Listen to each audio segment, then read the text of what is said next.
पढ़े जा रहा हूँ। अरे कम से कम हाँ ना बोल दो यार।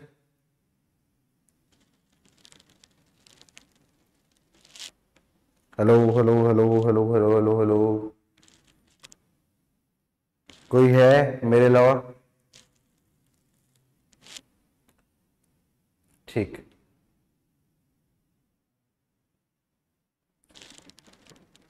चलो आगे स्टार्ट करते हैं हम लोग।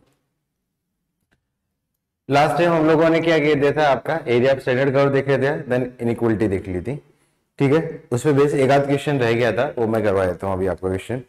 ये जो वीडियो है बाकी बच्चों के लिए भी है, क्योंकि जो बच्चे आपका क्लास अटेंड नहीं कर पा रहे वो सारे ऑनलाइन से ही देखेंगे, इसलिए वीडियो में पढ़ाना जरूरी है सारी चीजें। तो नेक्स्ट क्वेश्चन आपके लिए, नेक्स्ट क्वेश्चन है find the area bounded by the curve y square is equals to 12x.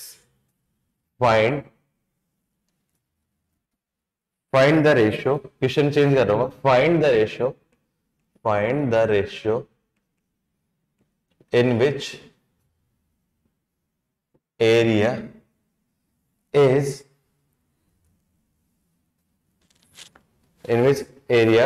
bounded by the curves y square is equals to 12x and x square is equals to 12y is divided by line x is equals to 3। मतलब वो ratio निकालो कि दो curve के जो बीच का area है वो x is equals to 3 line है वो डिवाइड करती है। बस ये क्वेश्चन है, इस टाइप का क्वेश्चन पूछा गया है, इस टाइप का क्वेश्चन पूछा गया है आईआईटीज में, एक बार पूछा गया है इस टाइप का क्वेश्चन। मैं देखना चाहता हूँ कितना क्या करोगे। इसका आंसर बड़े कॉम्प्लिकेटेड टाइप से, करो फटाफट से आंसर दो।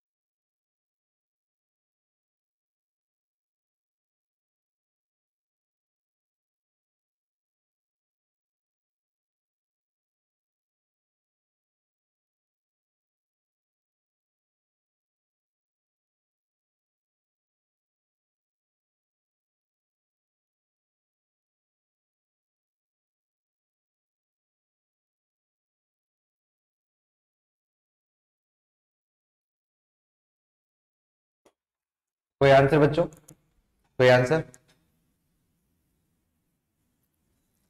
चलो मैं बता देता हूँ इसको क्या निकालना, वो रेशियो निकालना है जिसके द्वारा इन दोनों कर्व का area line x equals to 3 divide करती है। तो पहला कर्व आपका क्या है, y square equals to 12x, ये आपका क्या दे दिया, आपका y square equals to 12x, और दूसरा आपका क्या दे रखा है, आपका x square equals to 12y, x square equals to 12y। ठीक है, जीरो, ये आपका क्या है a, उनके बीच का कोई एक एरिया है, उसमें एक एरिया में x equals to 3, x equals to 3 कोई एक लाइन है, ये x इक्वल्स टू 3। तो ये जो लाइन है उसको किस रेशियो में डिवाइड करती है, इनडायरेक्टली हमें ये फाइंड करना है। तो लेट्स अज्यूम करो ये रेशियो a है, a1 है, ये a2 है, तो मेरा एम क्या है, a1 रेशियो a2 फाइंड करना। क्या किसी का आंसर है अभी, कि किसी का आंसर है? देखो ये वाला दोनों का एरिया, ये क्या है आपका स्टैंडर्ड एरिया है, ये स्टैंडर्ड एरिया, इसका एरिया हम लोग को निकालना आता है, लेकिन इसके लिए फॉर्मूला है, लेकिन ये हम लोग को नहीं निकालना आता। तो उसके लिए आपको क्या करना पड़ेगा, या तो आप इंटीग्रेशन से करो या फिर कुछ लॉजिकली से करो। अब इंटीग्रेशन से स्टूडेंट क्या बोलते हैं कि ये एरिया निकाल देते हैं, ये एरिया निकाल देते हैं। अरे दोनों एरिया निकालने की जरूरत नहीं, ये एरिया निकाल लो और टोटल में से ये माइनस कर दो तो ये आ जाएगा, तो डायरेक्टली उसका रेशियो कर लेंगे। तो मेरे हिसाब से ये तो निकालना ही पड़ेगा, तो निकालना पड़ेगा तो क्या कर सकता हूँ उसको मैं, a1 की वैल्यू क्या आ जाएगी, यहाँ पे स्ट्रिप मानूंगा। तो स्ट्रिप कैसे मानूंगा, यहाँ पे ये वर्टिकल स्ट्रिप मानूंगा, ये अपर वाला ये लोअर वाला। तो रिक्वायर्ड एरिया a1 की वैल्यू क्या आ जाएगी, ये 0 है और ये 3 है, तो 0 से लेके 3, y अपर क्या है आपका parabola y square is equals to y upper minus y lower into D X. Y upper क्या है, इस पैराबोला वाला है, तो ये आपका क्या है, y is equal to root 12x हो जाएगा, और यहाँ से आपका y is equal to x square by 12 हो जाएगा।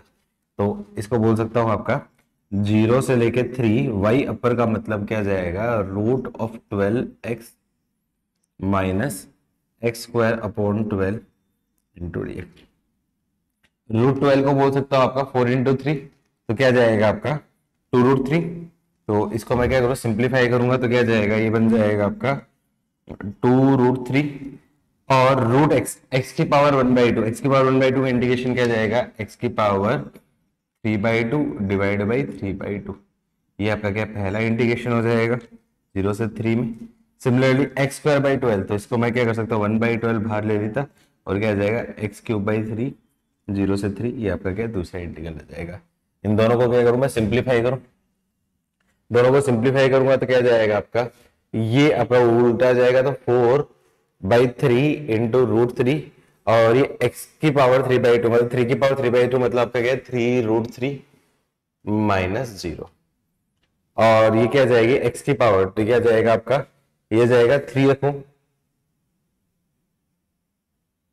हाँ x क्यूब की जगह रख दिया 3, तो 27/3 मतलब आपका क्या आएगा 9। कुछ मिस्टेक तो नहीं आ रही ना, कुछ मिस्टेक तो नहीं आ रही ना, एक्स स्क्वायर बाई 12 आ रहा है, एक्स स्क्वायर बाई 12 वाई आ रहा है, ठीक है। तो यहाँ पे रख दूंगा तो क्या जाएगा -1/12, एक्स की पावर 27/3 मतलब क्या होगा 9 माइनस 0। तो इसको सिंप्लीफाई करूंगा तो क्या जाएगा आपके पास √3 कैंसिल हो जाएगा, और सोल्व कर लोगे आंसर आएगा। मुझे ऐसा इंट्यूशन क्यों आ रही है, क्योंकि गड़बड़ हुई है, कुछ गड़बड़ हुई है, ऐसा कुछ इंट्यूशन क्यों आ रही है मेरे को।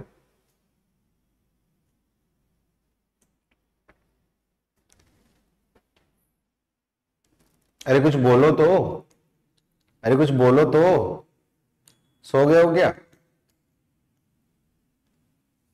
Hello hello hello hello hello hello hello hello hello hello hello hello, कोई है, कोई है। अरे यार तुम एटलीस्ट पढ़, थोड़ा रिस्पॉन्ड तो दे दो यार, इतना तो एहसान कर दो मास्टर के ऊपर पढ़ने का। मास्टर को नहीं पढ़ना होता, तुम्हें ही पढ़ना होता है, थोड़ा सा बोलो तो, कुछ तो रिस्पॉन्ड करो।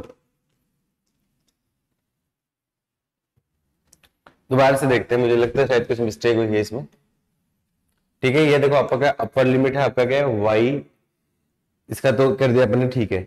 अब ये क्या आपका एक्स स्क्वायर बाई 12 है, तो एक्स स्क्वायर बाई 12 है, तो यहाँ पे मैं बोलूंगा एक्स स्क्वायर बाई 12 है, तो एक्स स्क्वायर का इंटीग्रेशन एक्स क्यूब बाई 3, सही तो किया ही है मैंने यार, सही तो किया है। कुछ बोलते क्यों नहीं तुम लोग, सही किया गलत किया, मैं गलत कर दूंगा तो क्या करोगे। तो ये क्या जाएगा आपका 4√3 अपॉन 3, और ये 3√3 माइनस 0, और ये क्या जाएगा आपका -1/12, और एक्स क्यूब क्या आएगा 27/3, 27/3 मतलब आपका 9 माइनस 0। ठीक है, इसको सिंप्लीफाई करूंगा तो √3 कैंसिल हो जाए, √3 3 इंटू 3 अब क्या, तो क्या जाएगा 12 माइनस 9/12, 12 माइनस 9/12 तो कितना जाएगा आपका 144।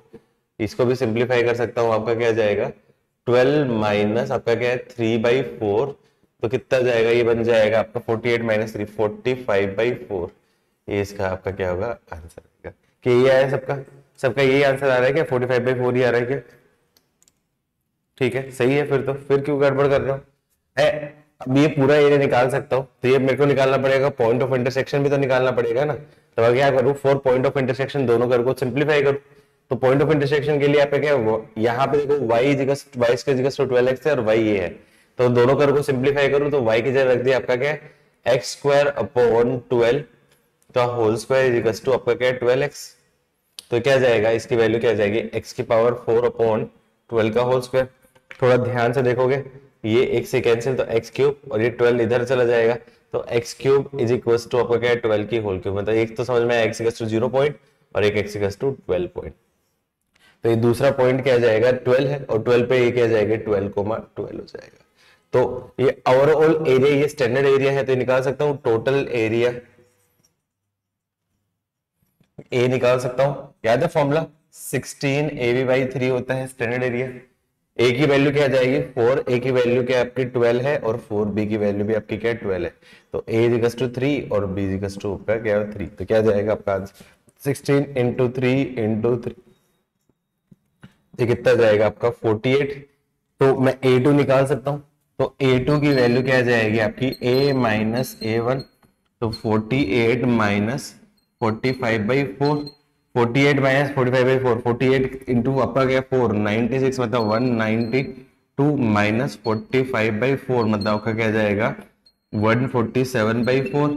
ये आपका A2 तो क्या निकाल सकता हूँ A1:A2, 45/4 डिवाइड बाई 147/4। तो सोल्व करूंगा तो 45/147 और यही इस क्वेश्चन का क्या होगा आपका फाइनल आंसर। किस किस का आया था ये आंसर, किसी का आया था? यस नो बोलो। गुड। नोट हो जाए डन लिखो, आगे बढ़ते हैं हम लोग। नोट हो जाए डन लिखो तो आगे बढ़ते हैं हम लोग।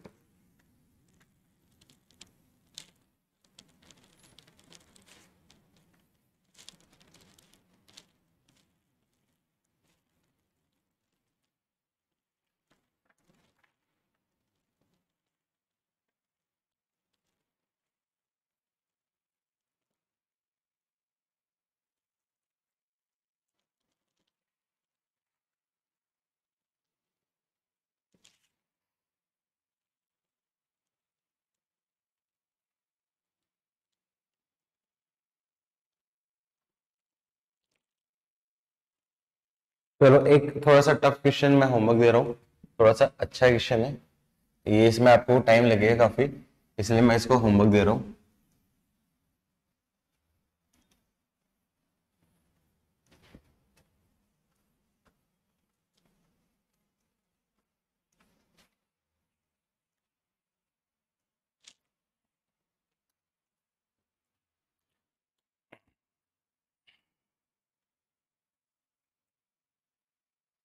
ये भी थोड़ा सा अच्छा क्वेश्चन है, देखता हूँ कैसे करते हो। Find the area included between the straight line x minus 3y plus 5 is equals to 0, x plus 2y plus 5 is equals to 0 and circle x square plus y square is equals to 25। देखता हूँ मैं कितने लोग कर पाते हैं। चलो अभी करना चाहो तो अभी कर सकते हो, अभी करना चाहो तो अभी कर सकते हो, फटाफट का टाइम करो।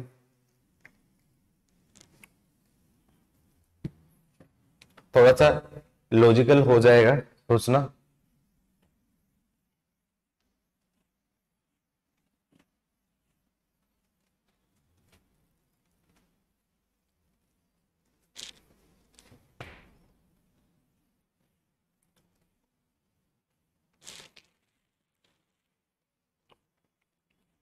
3 कर्व है जिसमें 2 स्ट्रेट लाइन है, एक सर्किल है। 3 कर्व है जिसमें 2 स्ट्रेट लाइन है, एक सर्किल है, उनके बीच का एरिया मुझे निकालना है। तो उनके बीच का एरिया कैसे निकालेंगे?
कोई आंसर बच्चों?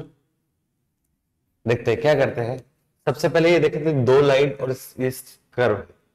सबसे पहले इनका पॉइंट ऑफ इंटरसेक्शन निकाल लो। मैं point of intersection of line निकालता हूं। तो x minus 3y plus 5 equals to 0, x plus 2y plus 5 equals to 0, equation 1 equation 2। मैं क्या करता हूँ 1 माइनस 2 कर देता हूँ। 1 माइनस 2 कर दूंगा तो ये क्या जाएगा, माइनस माइनस माइनस कैंसिल, तो क्या जाएगा 0 माइनस 5y माइनस 0 इजिकल्स टू 0, मतलब y की वैल्यू 0। y की वैल्यू 0 रख दूंगा तो क्या जाएगा x minus 0 plus 5 equals to 0, मतलब x की वैल्यू क्या जाएगी -5, मतलब इन दोनों का पॉइंट ऑफ इंटरसेक्शन क्या है आपका -5,0। और -5,0 एक स्टैंडर्ड पॉइंट है। स्टैंडर्ड पॉइंट कैसे है आपका, ये जो पॉइंट है ये क्या है आपका पॉइंट ऑफ इंटरसेक्शन, मतलब सर्किल रेडियस, रेडियस वाले पॉइंट के वाले पॉइंट है। रेडियस और आपका क्या है माइनस एक्स एक्सिस वाले पॉइंट वाला इंटरसेक्शन, तो मतलब ये एक स्टैंडर्ड है। ठीक है। अब इन सर्किल और इन आपका क्या स्ट्रेट लाइन में भी मुझे देखना पड़ेगा कि ये कहाँ पे होगा। ठीक है, तो या तो आप लॉजिकली सोच सकते हो या फिर वैसे सोच सकते हो। ठीक है, मैं एक बार कर्व बनाने की कोशिश करता हूँ। कर्व बनाने की कोशिश करता हूँ। डायरेक्टली पॉइंट ऑफ इंटरसेक्शन निकालेंगे तो हो सकता है आपका क्या लेंथ चला जाए, क्योंकि इसका इसका पॉइंट ऑफ इंटरसेक्शन, इसका इसका पॉइंट ऑफ इंटरसेक्शन, दोनों आपके क्या लेंथी जा सकते हैं। तो मैं क्या करता हूँ इसको ड्रॉ करने की कोशिश करूँ, हो सकता है उससे डायरेक्टली मैं पॉइंट ऑफ इंटरसेक्शन निकाल लूँ। तो ये सर्किल है आपका,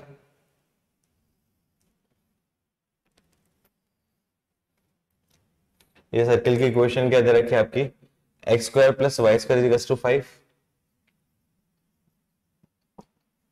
दूसरी आपकी क्या स्ट्रेट लाइन है, इसकी स्लोप बात करूं, इसकी स्लोप की मैं बात करूं, m1 की वैल्यू क्या जाएगी आपकी minus coefficient of x upon coefficient of y, मतलब 1/3।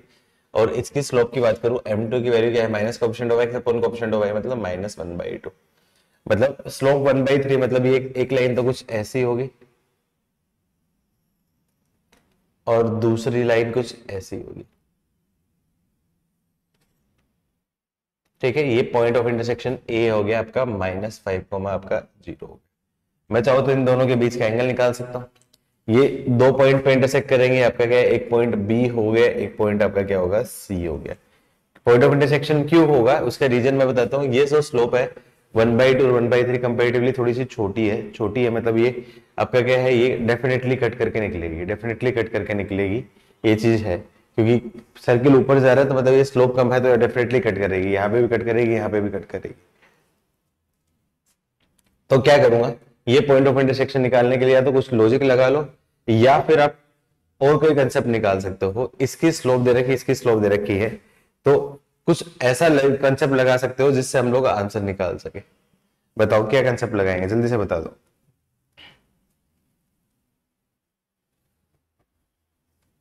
क्या कंसेप्ट लगाएंगे, कोई बताना चाहेगा?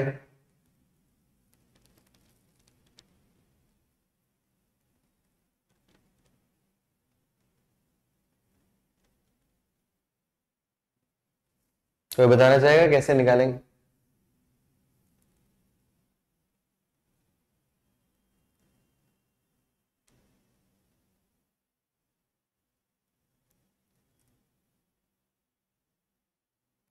कोई नहीं।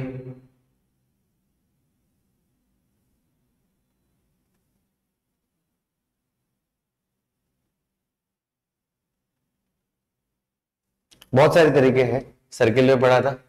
ये जो पॉइंट है इसको भी मान सकते हो सर्किल के ऊपर r cos theta r sin theta, इस तरीके से मान सकते हो। 5 cos थीटा 5 sin थीटा वैसे मान सकते हो।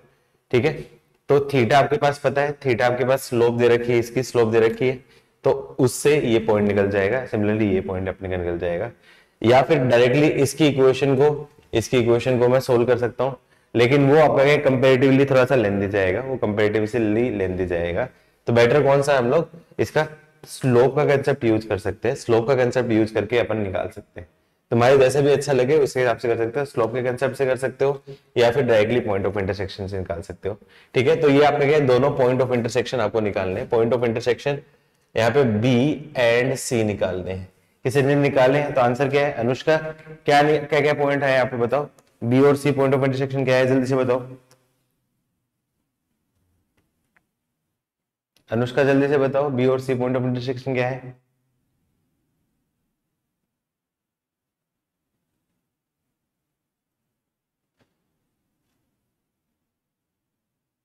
नहीं निकाला, उसके बिना ही कर दिया, उसके बिना ही कर दिया, उसके बिना कैसे करोगे?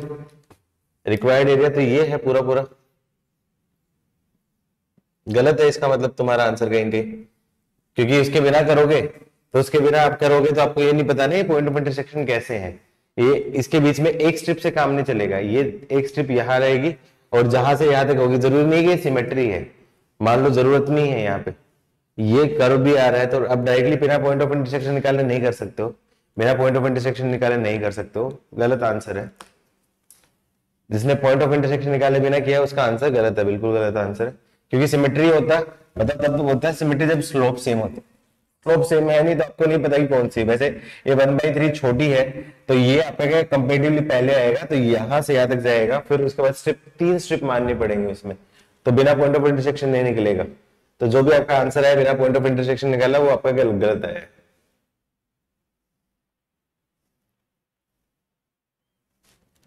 और कोई, और कोई?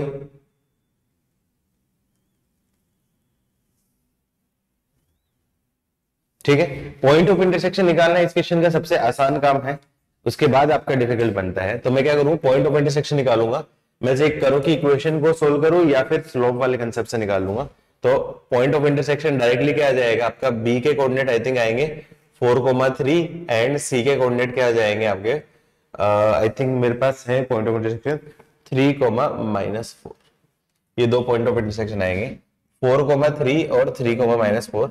इसके ऊपर मुझे ज्यादा टाइम नहीं देना है, मेरा आगे एम है। अब बताओ क्या हो जाएगा ये पॉइंट ऑफ इंटरसेक्शन आने के बाद, अब एरिया कैसे निकालोगे?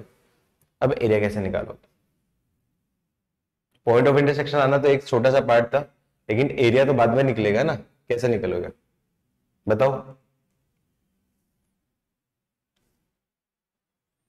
अब डायरेक्टली क्या कर सकता हूं, डायरेक्टली तो निकाल नहीं सकता हूं, तो इसको हम लोग डिवाइड करते हैं सेक्टर में। इससे मैं क्या करूं, कंक्लूड कर दूं, इसको ज्वाइन करने वाली लाइन बोल दे, एक ये लाइन बना दी,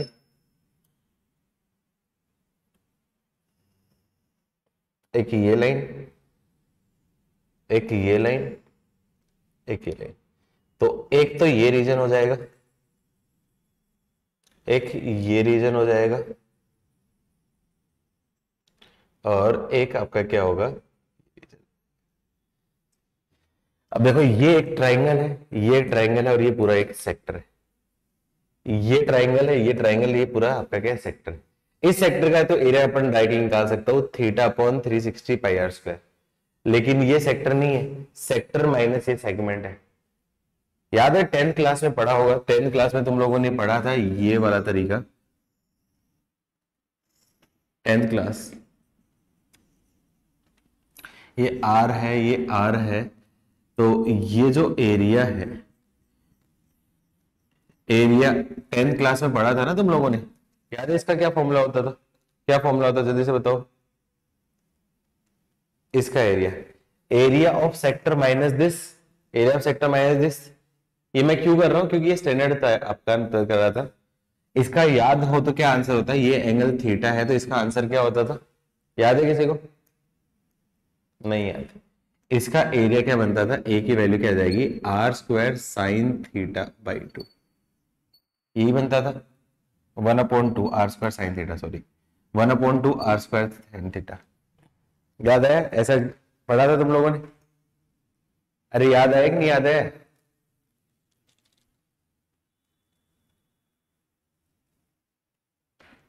नहीं याद है, कोई बात नहीं, अब कुछ नहीं कर सकता उसमें।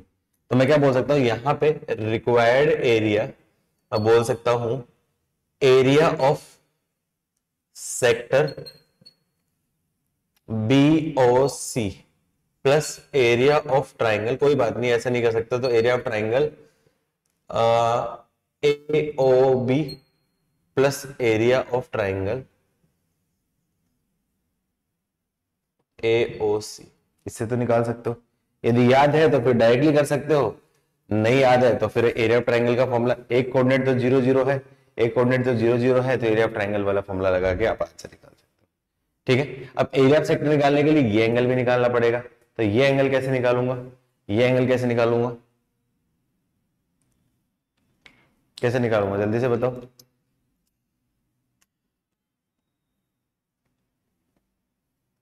स्लोप वाले फॉर्मूले से देखो, ये 0.3,4 और 4,3,-4 ये दोनों सेम सेम टाइप के हैं, दोनों सेम सेम टाइप के हैं, तो ये निकाल सकता हूं, ये निकाल सकता हूं। एक आसान तरीका भी मैं बताता हूं, आप डायरेक्टली कैसे कर सकते हो, इसको निकाल सकते हो, ये एंगल अल्फा बोल दो, तो ये एंगल आपका क्या, पाई माइनस अल्फा हो जाएगा। आप ऐसे कर सकते हो, ये एंगल आप अल्फा बोल सकते हो, तो ये एंगल आपका क्या, पाई माइनस अल्फा। एक एंगल निकालने से काम हो जाएगा। ये एंगल बीटा बोल दो, तो ये एंगल क्या आ जाएगा आपका, पाई माइनस बीटा, और ये एंगल क्या आ जाएगा, अल्फा प्लस बीटा। आप ऐसे भी कर सकते हो, तुम्हारी चॉइस है, जैसा भी करना, मैंने बहुत सारे तरीके बता दिए, ठीक है। आप आंसर निकाल लेना, या फिर डायरेक्टली इन दोनों पॉइंट के बीच की लाइन के निकाल सकते हो। ये इसकी स्लोप आप बोल सकते हो m1 की वैल्यू क्या आ जाएगी आपकी 3/4, इसकी स्लोप m2 की वैल्यू क्या आ जाएगी आपकी -4/3। तो क्लियरली क्या m1 m2 -1 दिख रहा है क्या तुम लोगों को, m1 m2 -1 दिख रहा है क्या, m1 m2 की वैल्यू क्या आ जाएगी -1, दोनों लाइन परपेंडिकुलर, मतलब ये एंगल क्या होगा आपका 90 डिग्री। तो ये एरिया ऑफ सेक्टर क्या आ जाएगा आपका 90 डिग्री, मतलब 90/360 इंटू पाई, आर की वैल्यू कितनी दे रखी है आपकी 5 का whole square, plus area of, अब चाहो तो ट्राइंगल का भी यूज कर सकते हो, क्योंकि तीनों पॉइंट्स आ गए, तो ट्राइंगल का यूज कर सकते हो, या फिर वैसे भी कर सकते हो, सेक्टर वाला ये फॉर्मूला भी यूज कर सकते हो।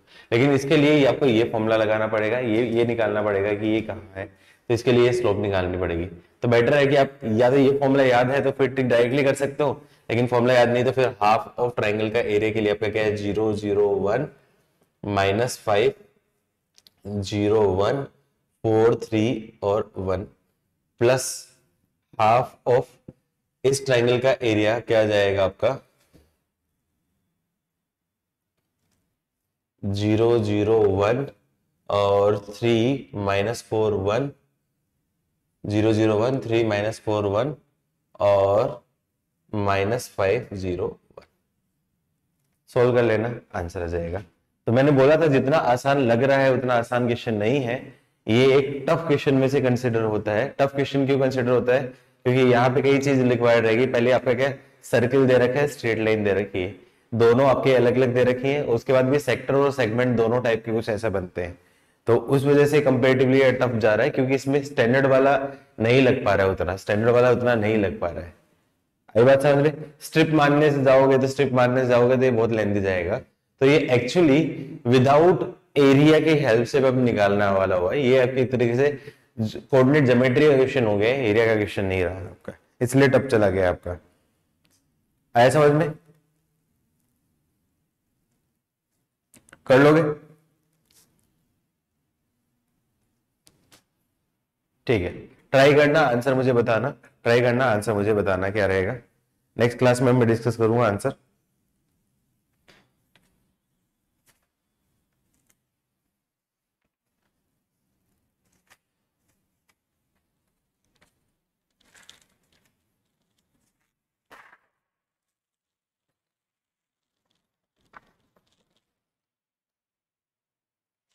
कैसे करोगे बेटा टोटल एरिया में से माइनस, टोटल एरिया तो है, लेकिन अब ये एरिया कैसे निकालोगे, ये एरिया के लिए आपको क्या ये पूरा पहले एंगल निकालना पड़ेगा, ये एरिया के लिए पहले यू एंगल, ये सेक्टर का एरिया और ये सेक्टर का एरिया कर सकते हो, लेकिन उसके लिए पहले आपको क्या ये एंगल निकालना पड़ेगा, ये एंगल और फिर आपका ये एंगल, ये भी कर सकते हो, बिल्कुल कर सकते हो, लेकिन उसके लिए आपको क्या है ये वाला निकालना पड़ेगा। ये कैसे आएगा आपका इस एंगल अपॉन 360 माइनस इस ट्राइंगल का एरिया, इस angle by 360 into pi r square minus ये ट्राइंगल का एरिया, तो वो अपने आप में लेंदी जाएगा, इनफैक्ट वो ज्यादा लेंदी जाएगा, वो ज्यादा लेंदी जाएगा,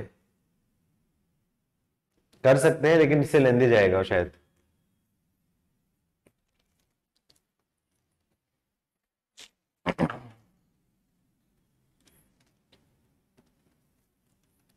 next topic,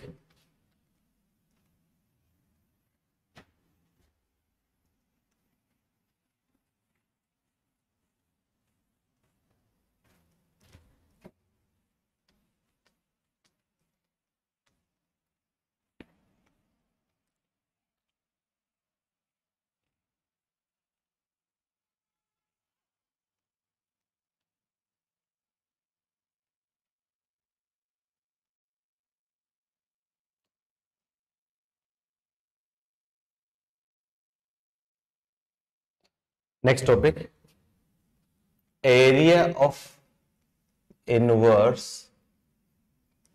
of a function,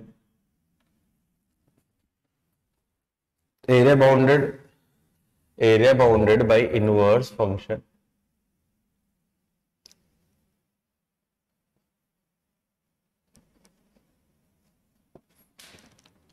without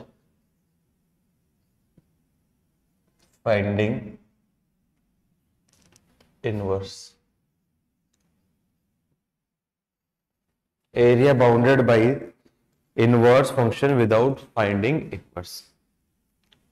मतलब मान लो कोई ऐसा फंक्शन आ गया है जिसका फाइंडिंग इनवर्स आपका क्या डिफिकल्ट प्रोसेस है, लेंथी प्रोसेस है, तो उस केस में आपका सारा पहले ध्यान आपका क्या, पहले इनवर्स फाइंड करोगे, फिर उस इनवर्स को रीजन वन प्लॉट करोगे, फिर उसका एरिया निकालोगे, तो ये काफी ज्यादा कॉम्प्लिकेटेड प्रोसेस होगी। तो मैं डायरेक्टली फाइंड कर सकता हूं, कुछ फंक्शन ऐसे होते हैं जिनमें इनवर्स डायरेक्टली फाइंड कर सकता हूं, एरिया उसका मैं डायरेक्टली फाइंड कर सकता हूं इनवर्स का विदाउट फाइंडिंग एक्चुअली इनवर्स। ये क्वेश्चन उसी टाइप का हो गया है, फंक्शन में मैंने बताया था value of F of inverse without finding F inverse, directly वो बताया था, उसी टाइप का क्वेश्चन हो गया आपका। आप लोगों को पता है कि इनवर्स फंक्शन और नॉर्मल फंक्शन के रिस्पेक्टिव सिमेट्रिक होते हैं, मिरर इमेज होते हैं with respect to y is equal to x, like चूंकि उसी कंसेप्ट का मैं यूज करूंगा, चूंकि we know curve of function and its inverse functions are symmetric with respect to y is equals to line to each। अब देखो जो curve है एक दूसरे के रेस्पेक्टिव सिमेट्रिक है, सिमेट्रिक है तो सिमेट्रिक है मतलब आपका क्या है, जितनी मान लो सिमेट्रिक ये है, कोई कर्व है, इसका जितना भी एरिया है उसको मैं क्या करूं, ऐसे करूं, ऐसा करूं, ऐसा करूं, किसी भी एंगल पे रोटेट करूं या किधर ले जाऊं, शिफ्ट कर दूं, तो इसका एरिया का तो आपका क्या चेंज नहीं होने वाला, इसका एरिया तो चेंज नहीं होने वाला।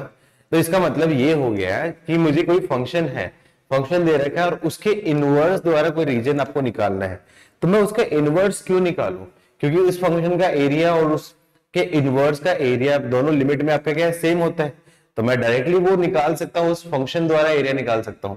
लेकिन प्रॉब्लम कहां पे होगी, जब एफ इनवर्स बोलेगा तो एफ इनवर्स के करस्पॉन्डिंग एक्स की वैल्यू या वाई की वैल्यू कुछ रखेगा, तो उस केस में मेरे को उस फंक्शन के करस्पॉन्डिंग एक्स की या वाई की वैल्यू निकालनी पड़ेगी।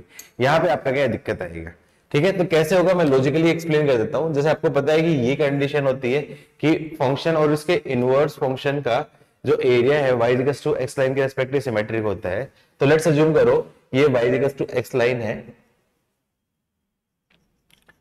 मान लो ये फंक्शन कुछ ऐसा है, ये कोई फंक्शन है y is equals to fx, ये कोई फंक्शन है या fx कोई फंक्शन मैं बोल देता हूं, ये आपका क्या पॉइंट दे दिया आपका x is equals to a और ये आपका क्या होगा x is equals to b। अब इस पॉइंट के रेस्पेक्टिव ये पॉइंट आपका क्या इधर चला जाएगा, इस पॉइंट के रेस्पेक्टिव क्या जाएगा ये पॉइंट, तो इसका इनवर्स फंक्शन का कर्व कैसा हो जाएगा, कुछ इस पैटर्न का हो जाएगा, उल्टा कर दिया, कुछ इस पैटर्न का, छोटे से पास से स्टार्ट होता है तो कुछ इस पैटर्न का चला जाएगा। इसका इमेज, ये इमेज ऐसे चली जाएगी, ये आपका क्या x is equal to a के रेस्पेक्टिव क्या आ जाएगी y is equal to a और ये आपका क्या हो जाएगा आपका y is equal to b। तो जितना ये जो रीजन है, ये जो रीजन है इसको यदि मैंने बोल दिया a, तो ये जो रीजन है ये भी आपका क्या जाएगा आपका a ही रहेगा, ये रीजन भी आपका क्या होगा a ही रहेगा। पहली चीज तो ये चीज, क्या ये चीज सबको क्लियर हुई है, क्या ये चीज क्लियर हुई है। अब देखो यहाँ पे x is equal to a के corresponding y is equal to a, क्यों, क्योंकि y ये x y is equal to x line है, x लाइन है तो जितनी वैल्यू आपकी क्या x की होगी उतनी वैल्यू आपकी क्या y की होगी, ये चीज ध्यान रखने की जरूरत है, अपन करस्पॉन्डिंग वैल्यू मुझे निकालनी पड़ेगी, ठीक है। अब मान लो यहाँ पे मैंने स्ट्रिप मान ली, ये स्ट्रिप मान ली, वर्टिकल स्ट्रिप मानी, ठीक है, तो यहाँ पे आपको क्या हॉरिजॉन्टल स्ट्रिप मानूंगा, इनकेस हॉरिजॉन्टल स्ट्रिप मानूंगा तो y is equal to a to y equal to b, लेकिन इनकेस मान लो वर्टिकल स्ट्रिप मानूंगा तो फिर उस केस में कुछ और लॉजिक लगेगा, ठीक है। तो उस केस में अपन करेंगे एरिया, तो पहले ये चीज बना सकते हो, तो मैं क्या बोल सकता हूं इसमें, मैं कंक्लूड कर देता हूं, मैं एक लाइन में कंक्लूड कर देता हूं लिख के area bounded by f x between x is equals to a to x is equals to b is equals to आपका क्या होगा, area bounded by f inverse x between y is equals to a to y is equals to b। जितना area f x equals to a से x equals to b के बीच में आपका cover करेगा, उतना ही एरिया आपका क्या है, f inverse y equals to a से y इक्वल्स टू b के बीच में रीजन कवर करेगा। पहले ये लिख लो, फिर उसके बाद मैं इस पे क्वेश्चंस करता हूं।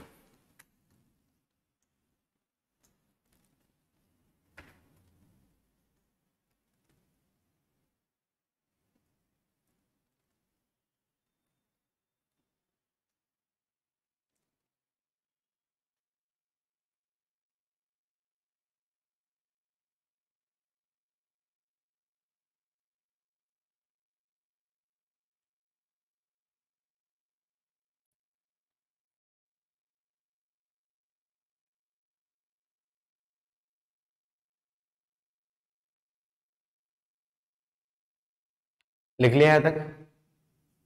लिखा बच्चों?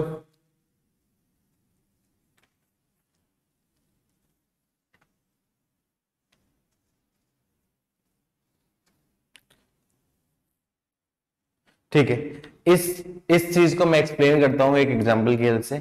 इस चीज को मैं एक्सप्लेन करता हूं एक एग्जांपल की हेल्प से। क्वेश्चन जैसे लिखना है, find the area bounded by the curve, find the area bounded by the curve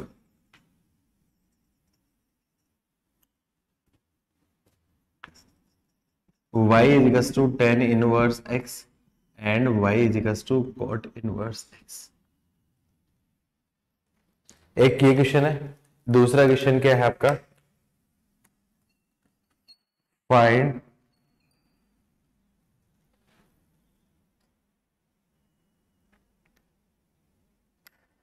the area bounded by the curve, find the area bounded by the curve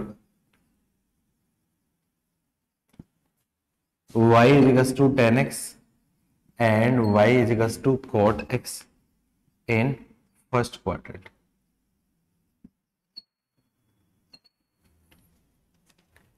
ये tan का inverse, ये coat का inverse. ठीक है, तो मैं यदि इन दोनों का एरिया में सेम आ रहा है, मतलब ये मेरी बात भी आपका क्या है, सही है, वेरीफाई कर सकते हैं हम लोग।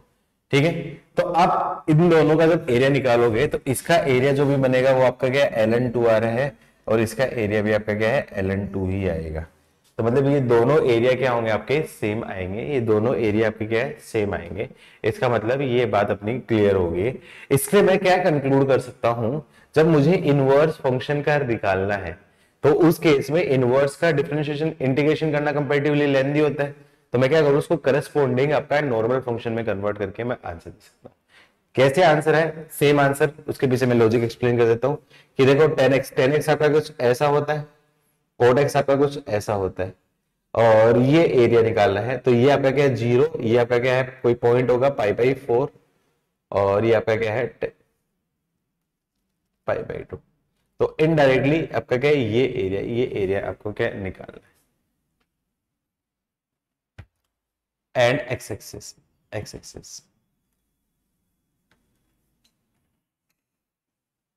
ठीक है, आप निकालोगे एरिया, सेम आएगा, सेम एरिया आएगा। एंड यहां पे आपका क्या, एंड वाई एक्सिस, ऊपर वाले में वाई एक्सिस लिख लेना, इसमें आपका एक्स एक्सिस लिखना है। दूसरे में क्या, आपका वाई एक्सिस में tan इनवर्स एक्स का ग्राफ कुछ ऐसा बनेगा, cot इनवर्स एक्स का ग्राफ कुछ इस पैटर्न का बनेगा।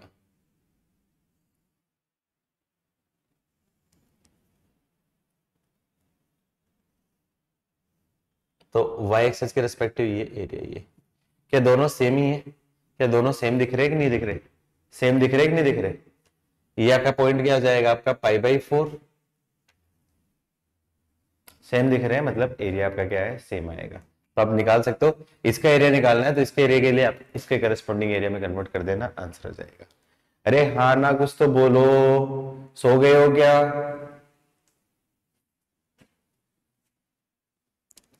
बोल जाओ यार, मतलब मैं किस मोटिवेशन से पढ़ाऊंगा, मतलब किस मोटिवेशन से पढ़ाऊंगा मैं? लिख लो फटाफट से।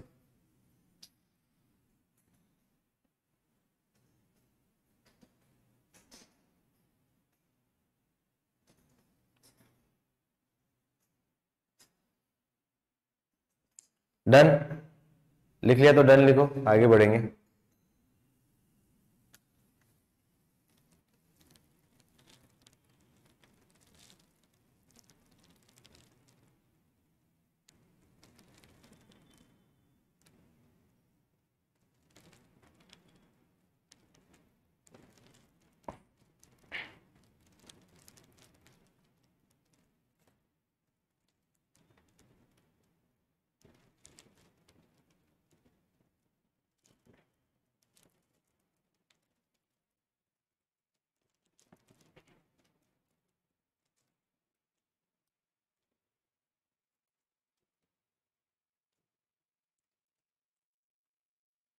Next topic.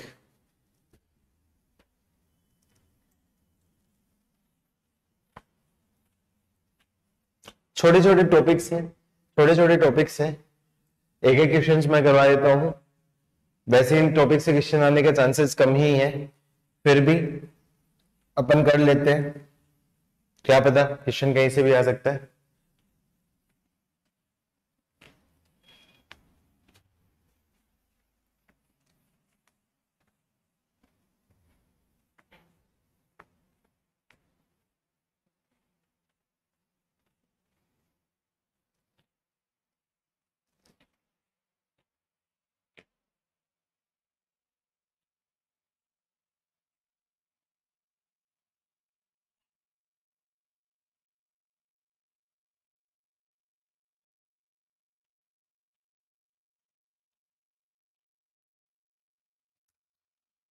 नेक्स्ट क्वेश्चन है, next topic, shifting of origin.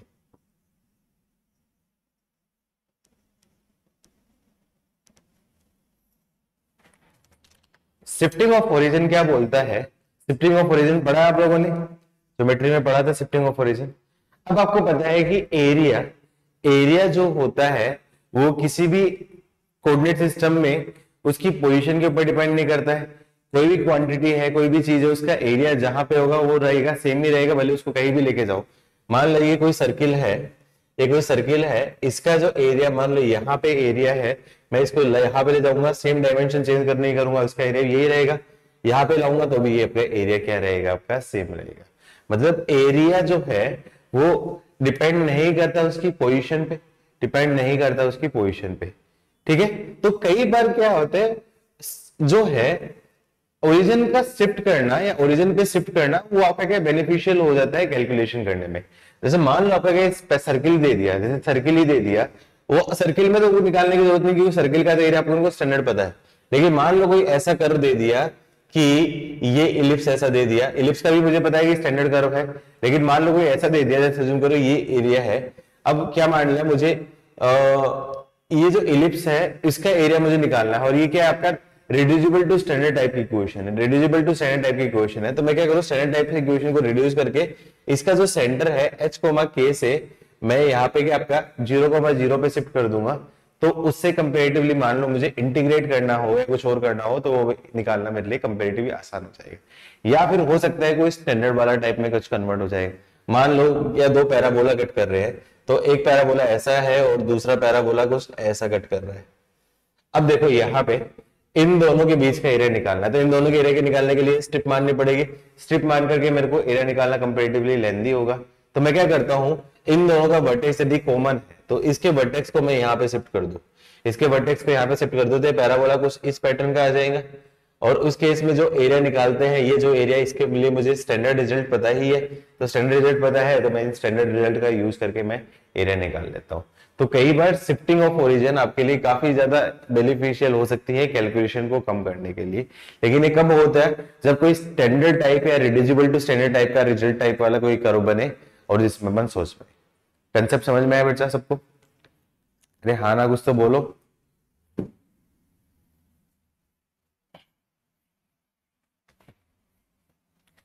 तो लिख लो, since since area remains since area of curve remains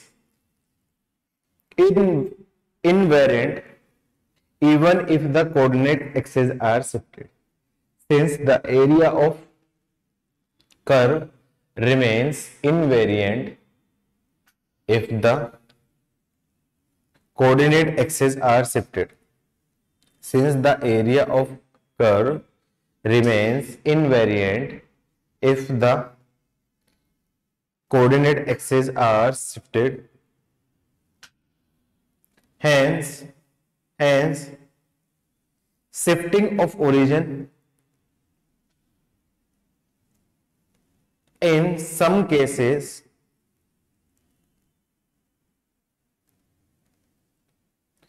shifting of origins in some cases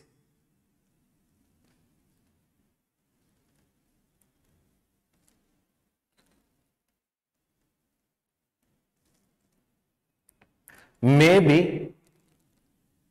very convenient in finding area. सब may be very convenient in finding area, मतलब shifting of origin करेंगे उससे कई बार अपन को benefit हो सकता है। कब हो सकता है, ब्रैकेट में लिख सकते हो, सम स्टैंडर्ड रिजल्ट टाइप अपन को नॉन रिजल्ट टाइप का कर्व बन जाता है, तो उस केस में हम लोग डायरेक्टली एरिया निकाल सकते हैं। आई बात समझ में सबको?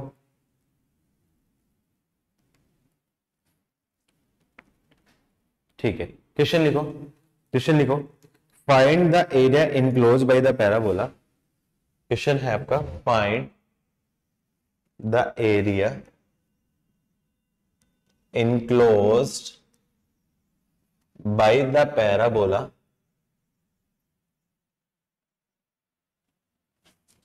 Bye the parabola.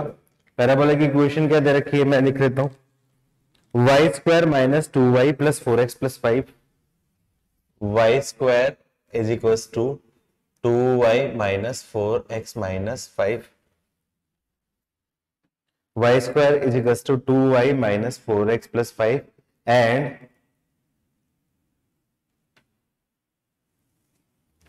x square plus 2x minus 2y plus 2 minus y plus 2 minus y plus 2 is equal to 0।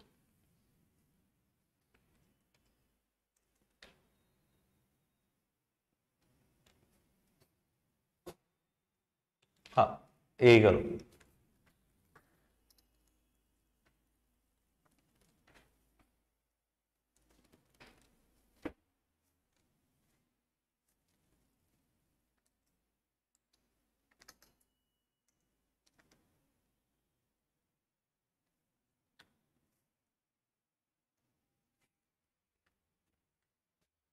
अच्छा, दिख नहीं रही equation, x square plus 2y minus y plus 2 is 0 करो। अब देखो, ये एक पैराबोला है, ये भी एक पैराबोला है, लेकिन दोनों स्टैंडर्ड नहीं है। ये रिड्यूसिबल टू स्टैंडर्ड है, क्यों? एक में क्वाड्रेटिक है, दूसरे में लीनियर है, तो मतलब रिड्यूसिबल टू स्टैंडर्ड है। तो मैं क्या करूं, सिंप्लीफाई करूंगा। तो पहले वाले केस को सिंप्लीफाई करूं तो y square minus 2y is equal to minus 4x minus 5 है। तो इस केस में मैं क्या करूं, प्लस 1 दोनों में ऐड कर देता हूं। तो इससे क्या जाएगा, ये आपका परफेक्ट स्क्वायर हो जाएगा। तो ये क्या बन जाएगी आपकी, y माइनस 1 का whole square is equal to minus 4x minus 4। तो इससे क्या करते हैं, माइनस 4 को मैं ले लिया तो क्या आ जाएगा, x प्लस 1। तो ये जो कर्व बन जाएगा, y माइनस 1 का whole square is equal to minus 4 into x plus 1, इस टाइप का बन जाएगा। और इनडायरेक्टली क्या है आपका, y square is equal to minus 4ax type का है, जिसकी वर्टेक्स क्या है, एक्स कोऑर्डिनेट आपका क्या होगा, -1, और वाई कोऑर्डिनेट आपका क्या है, 1। 4a उसकी वैल्यू क्या जाएगी आपकी 4।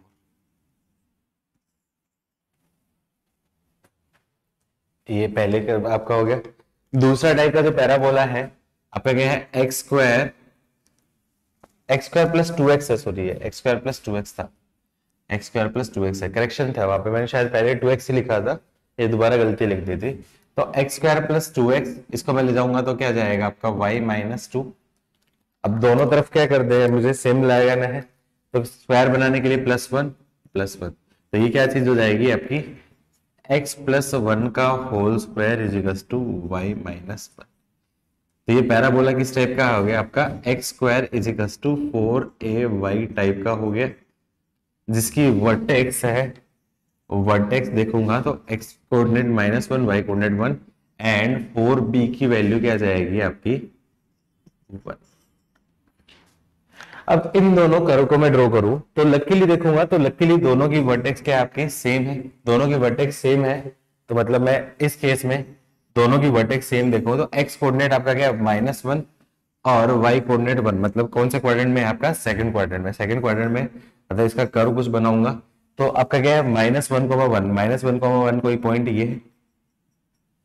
तो पहला पैराबोला कौन सा है आपका, क्या है, y square equals to -4x, मतलब y square equals to -4x, मतलब ये टाइप का कोई पैराबोला हो गया। दूसरा टाइप का पैराबोला क्या आपका, x square equals to 4ay, मतलब ये कुछ इस टाइप का पैराबोला हो गया। तो मुझे कौन सा निकालना है, ये एरिया निकालना है। तो ये एरिया निकालना है तो इस केस में मुझे क्या करना पड़ेगा, आपका क्या है, शिफ्ट वगैरह मारनी पड़ेगी, या फिर आपका क्या है, आपका स्ट्रिप मानोगे तो फिर लेंदी जाएगा। क्या ये कुछ स्टैंडर्ड टाइप का है, क्या ये स्टैंडर्ड टाइप का है। यदि इसको मैं रोटेट करके मैं इधर ले आऊं, पहले रोटेट कर दूं फिर ले आऊं, तो स्टैंडर्ड टाइप का बनता है। ये आपका क्या है, स्टैंडर्ड टाइप का है। तो मैं क्या करूं, यहां पे वर्टेक्स को मैं -1,1 से शिफ्ट कर दूं 0,0 में, तो ये आपका क्या स्टैंडर्ड रिजल्ट हो जाएगा। और स्टैंडर्ड रिजल्ट हो जाएगा तो उस केस में स्टैंडर्ड रिजल्ट में एरिया याद है ना क्या होता है, 16ab/3 होता है। 16ab/3, तो इस केस में डायरेक्टली बोल सकते हो 16a की वैल्यू क्या आ जाएगी यहाँ से 1, b की वैल्यू यहाँ से क्या आ जाएगी 1/4/3, तो क्या जाएगा आपका 4/3 स्क्वायर यूनिट। यही इस क्वेश्चन का क्या होगा, आपका आंसर आएगा। कितना ज्यादा आसान हो गया है निकालना, आया समझ में, अरे हाँ ना बोलो।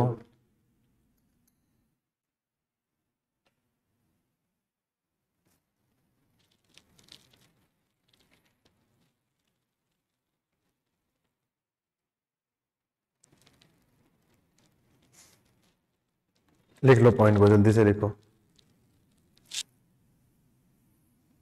तो आएगा तो इसी टाइप का आएगा, और ऐसे क्वेश्चंस मेंस में आ सकते हैं, पूछा भी गया है मेंस में इस पैटर्न का एक क्वेश्चन एक बार आया है। ऐसे क्वेश्चन आ सकते हैं, थोड़े से ट्रिकी टाइप के हो जाते हैं। किसी को स्ट्राइक हो गया तो विद इन 40-50 सेकंड में आंसर आ जाएगा, स्ट्राइक नहीं हुआ तो हो सकता है उसको 3-4 मिनट भी लगता है। तो आपके ऊपर डिपेंड करता है कैसे होगा।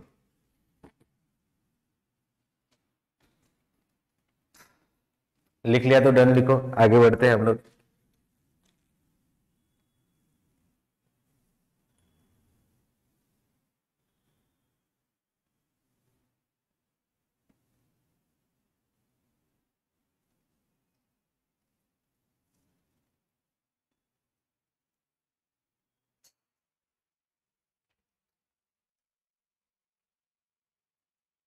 डन, ठीक है। बाकी लोग ठीक है। अनुष्का मुस्कान दो ही बच्चे पढ़ रहे हैं। अरे सांभवी, अदिति, क्षितिज, तुम तो पढ़ने वाले बच्चे हो यार, तुम तो एटलीस्ट रिस्पॉन्ड कर दो।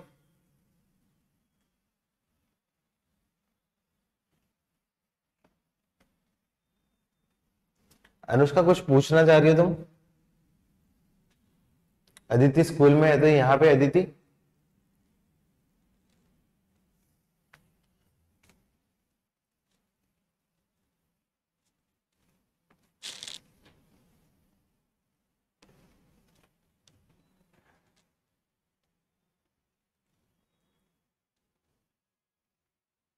ओके, रिवीजन के लिए।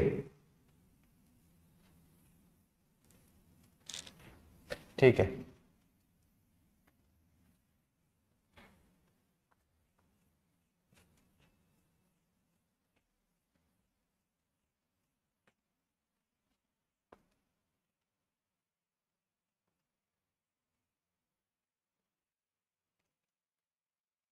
Next topic, determination of parameters, ये एक छोटा सा टॉपिक है, कई बार यूज हो सकता है। Determination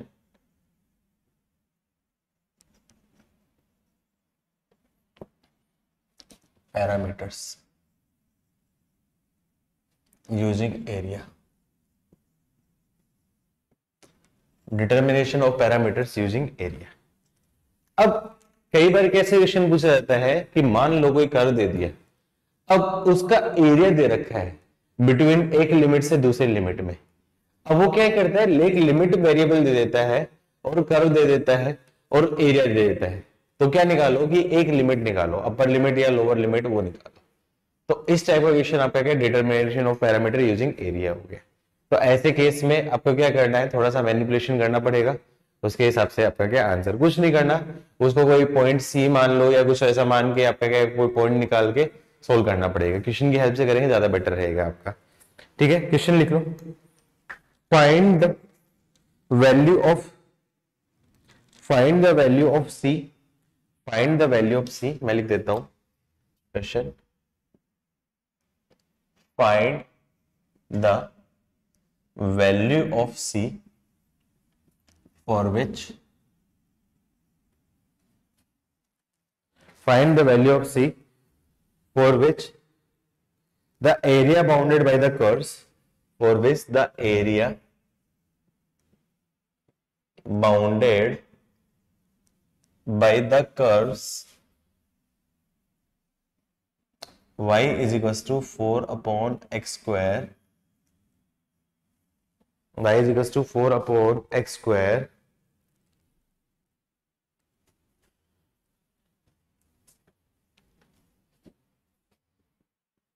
x is equals to 1 and y is equals to c is 9/2 square unit, 9/4। मतलब उस कर्व के द्वारा x is equals to 1 और y is equals to c, y is equals to c एक लाइन है, y is equals to c मतलब एक line है, उस लाइन और उस x is equals to 1 वाले पॉइंट और उस कर्व के बीच का जो रीजन है वो निकालना। चलो अब ट्राई करो।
क्या करना है, कर्व क्या है आपका, y is equals to 4 upon x square, y is equals to 4 upon x square, ये आपका क्या है 1 upon x square टाइप का हो गया। तो 1 upon x square टाइप का कुछ इस पैटर्न का कर्व बना लिया।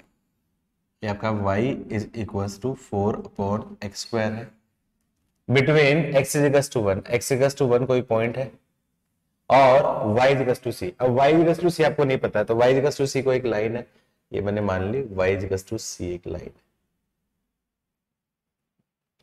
x इक्वल्स टू 1 आपको नहीं पता कि कहां पे पॉइंट है, लेट अस ज्यूम करो ये मैंने कोई पॉइंट मान लिया x इक्वल्स टू, ठीक है, थोड़ा बड़ा बनाने के लिए मैंने इस टाइप से कर लिया, x इक्वल्स टू 1 कोई पॉइंट है और y equals to c line और इस curve, y equals to c line और इस कर्व का द्वारा एरिया, मतलब कौन सा एरिया, ये जो एरिया है y equals to c line और कर्व के बीच का एरिया x इक्वल्स टू 1 और इस पॉइंट के बीच का एरिया, ये एरिया क्या दे रखा है आपका 9/4 स्क्वायर यूनिट, ये एरिया आपको क्या दे रखा है, 9/4 स्क्वायर यूनिट दे रखा है। तो आपको क्या है, सी की वैल्यू निकालनी है। क्वेश्चन समझ में? आप ट्राई कर रहे हो, मैं बताऊं आंसर? आप ट्राई कर रहे हो, मैं बताऊं?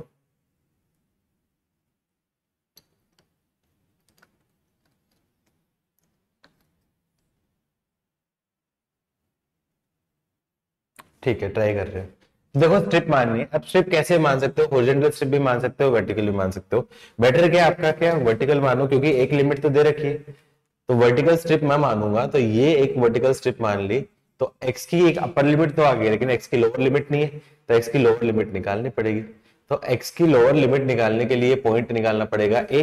तो इस पॉइंट के लिए क्या आपका ए क्या है, आपका point of intersection of line y equals to c and curve y equals to 4/x²। तो क्या करो, दोनों को इक्वल रख दो, तो c इक्वल्स टू 4/x² है। तो x² की वैल्यू क्या जाएगी आपकी 4/c, तो मतलब x की वैल्यू क्या जाएगी 2/। तो x की वैल्यू आपके क्या है 2/√c, मतलब ये आपका पॉइंट हो जाएगा x इक्वल्स टू 2/√c। तो 2/√c से लेके 1 हो गया। तो मैं बोल सकता हूँ रिक्वायर्ड एरिया बोल सकता हूं आपका क्या जाएगा 2/√c से लेके आपका क्या होगा 1। और ये क्या आपका y curve straight line minus curve, तो मतलब y स्ट्रेट लाइन का मतलब c माइनस कर्व, मतलब आपका क्या है y की वैल्यू 4/x² इंटू dx। इसकी वैल्यू क्या दे रखी है 9/4 दे रखी। तो इसको इंटीग्रेशन कर दूं, तो इसका इंटीग्रेट करूंगा तो क्या जाएगा आपका cx 1/(-1/x² का इंटीग्रेशन क्या होता है आपका -1/x, तो मतलब इसको बोल सकता हूँ +4/x। लिमिट रख दी 2/√c से लेके आपका 1, इसकी वैल्यू 9/4 स्क्वायर यूनिट।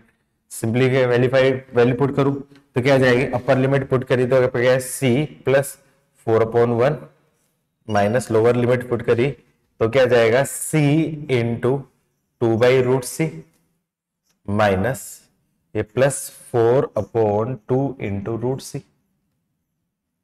इसकी वैल्यू क्या दे रखी 9/4। तो क्या जाएगा, इससे समझ में है कंक्लूड करूं तो क्या जाएगा c+4, ये क्या जाएगा आपका कैंसिल और कैंसिल √c बचेगा, तो क्या जाएगा -2√c और ये कैंसिल हो जाएगा, तो -2√c इज टू 9/4। तो बोल सकता हूँ c -4√c +4 इज टू 9/4। यहां तक आ गया। यहां तक आने के बाद सोल्व करो। मैं यहाँ पे आने के बाद सोल्व करना चाह रहा हूँ कि तुम्हारी अप्रोच देखना चाह रहा हूँ कि कैसे सोल्व करोगे। यहाँ पे आने के बाद फटाफट से देखो, बताओ कैसे सोल्व करें, जल्दी से बताओ।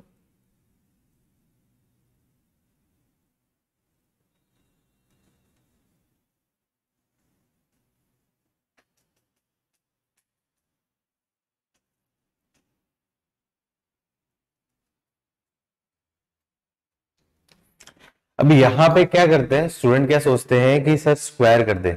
स्क्वायर करेंगे तो बहुत लेंथी हो जाएगा। थोड़ा ध्यान से देखो, यदि मैं √c को मैं t पुट करूं तो c की वैल्यू क्या जाएगी आपकी t² हो जाएगी। तो इक्वेशन क्या जाएगा आपका t² - 4t +4 इज टू 9/4 है। तो क्या आपका t - 2 का होल स्क्वायर इज टू 9/4 है। तो t - 2 की वैल्यू क्या जाएगी ±3/2। तो t किसकी जगह रख दिया था आपका √c।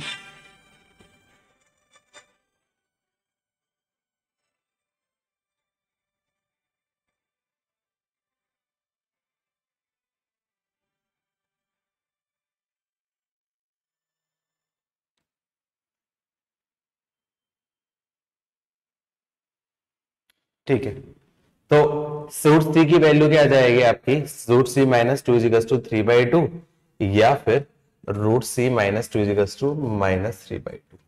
तो इससे क्या सोल्व करो, √c की वैल्यू क्या जाएगी 2 + 3/2। 2 + 3/2 क्या जाएगा आपका, ये बन जाएगा 4 + 3/2 7/2। और √c की वैल्यू क्या जाएगी 2 - 3/2 मतलब 1/2। तो c की वैल्यू क्या जाएगी 49/4 और c की वैल्यू क्या जाएगी 1/4। दोनों ही आपके क्या होंगे आंसर हो जाएंगे। दोनों ही आपके क्या होंगे आंसर होंगे। मतलब एक सी पॉइंट आगे भी हो सकता है, सी पॉइंट कोई 49/4 ये वाला पॉइंट भी हो सकता है। उसके बीच में आपका क्या ये वाला जो एरिया है और ये वाला एरिया, दोनों एरिया पे क्या है आपका, क्या है 9/4 हो जाएगा। तो ऐसे दो रीजन बन सकते हैं, इसलिए दोनों आंसर आएंगे। किस किस का सही था? किसी ने सोचा था, किसी से बना था? गुड, वेरी गुड अनुष्का, बहुत बढ़िया बच्ची हो, शाबाश। नोट कर लो बाकी बच्चे।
नोट हो गया?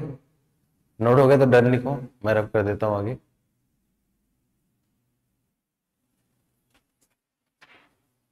बाकी लोग?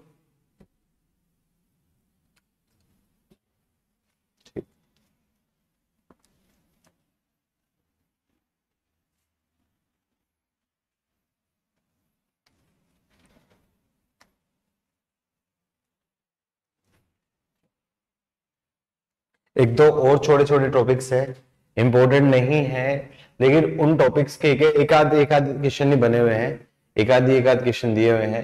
ऐसे का क्वेश्चन आएगा, वैसे तो नहीं आएगा, वैसे तो इन टॉपिक से नहीं आएगा, अभी करवा रहा हूँ, लेकिन इन केस गलती से आ गया तो वो स्टैंडर्ड वाला ही पूछेगा, अलग कोई क्वेश्चन नहीं पूछेगा आपका।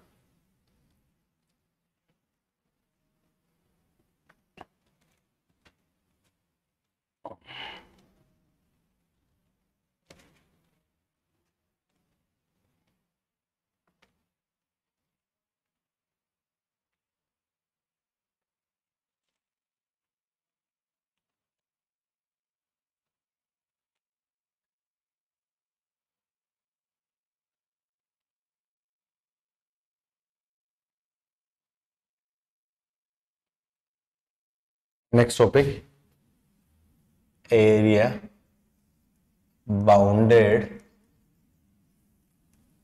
Area bounded by polar coordinates, by polar coordinates.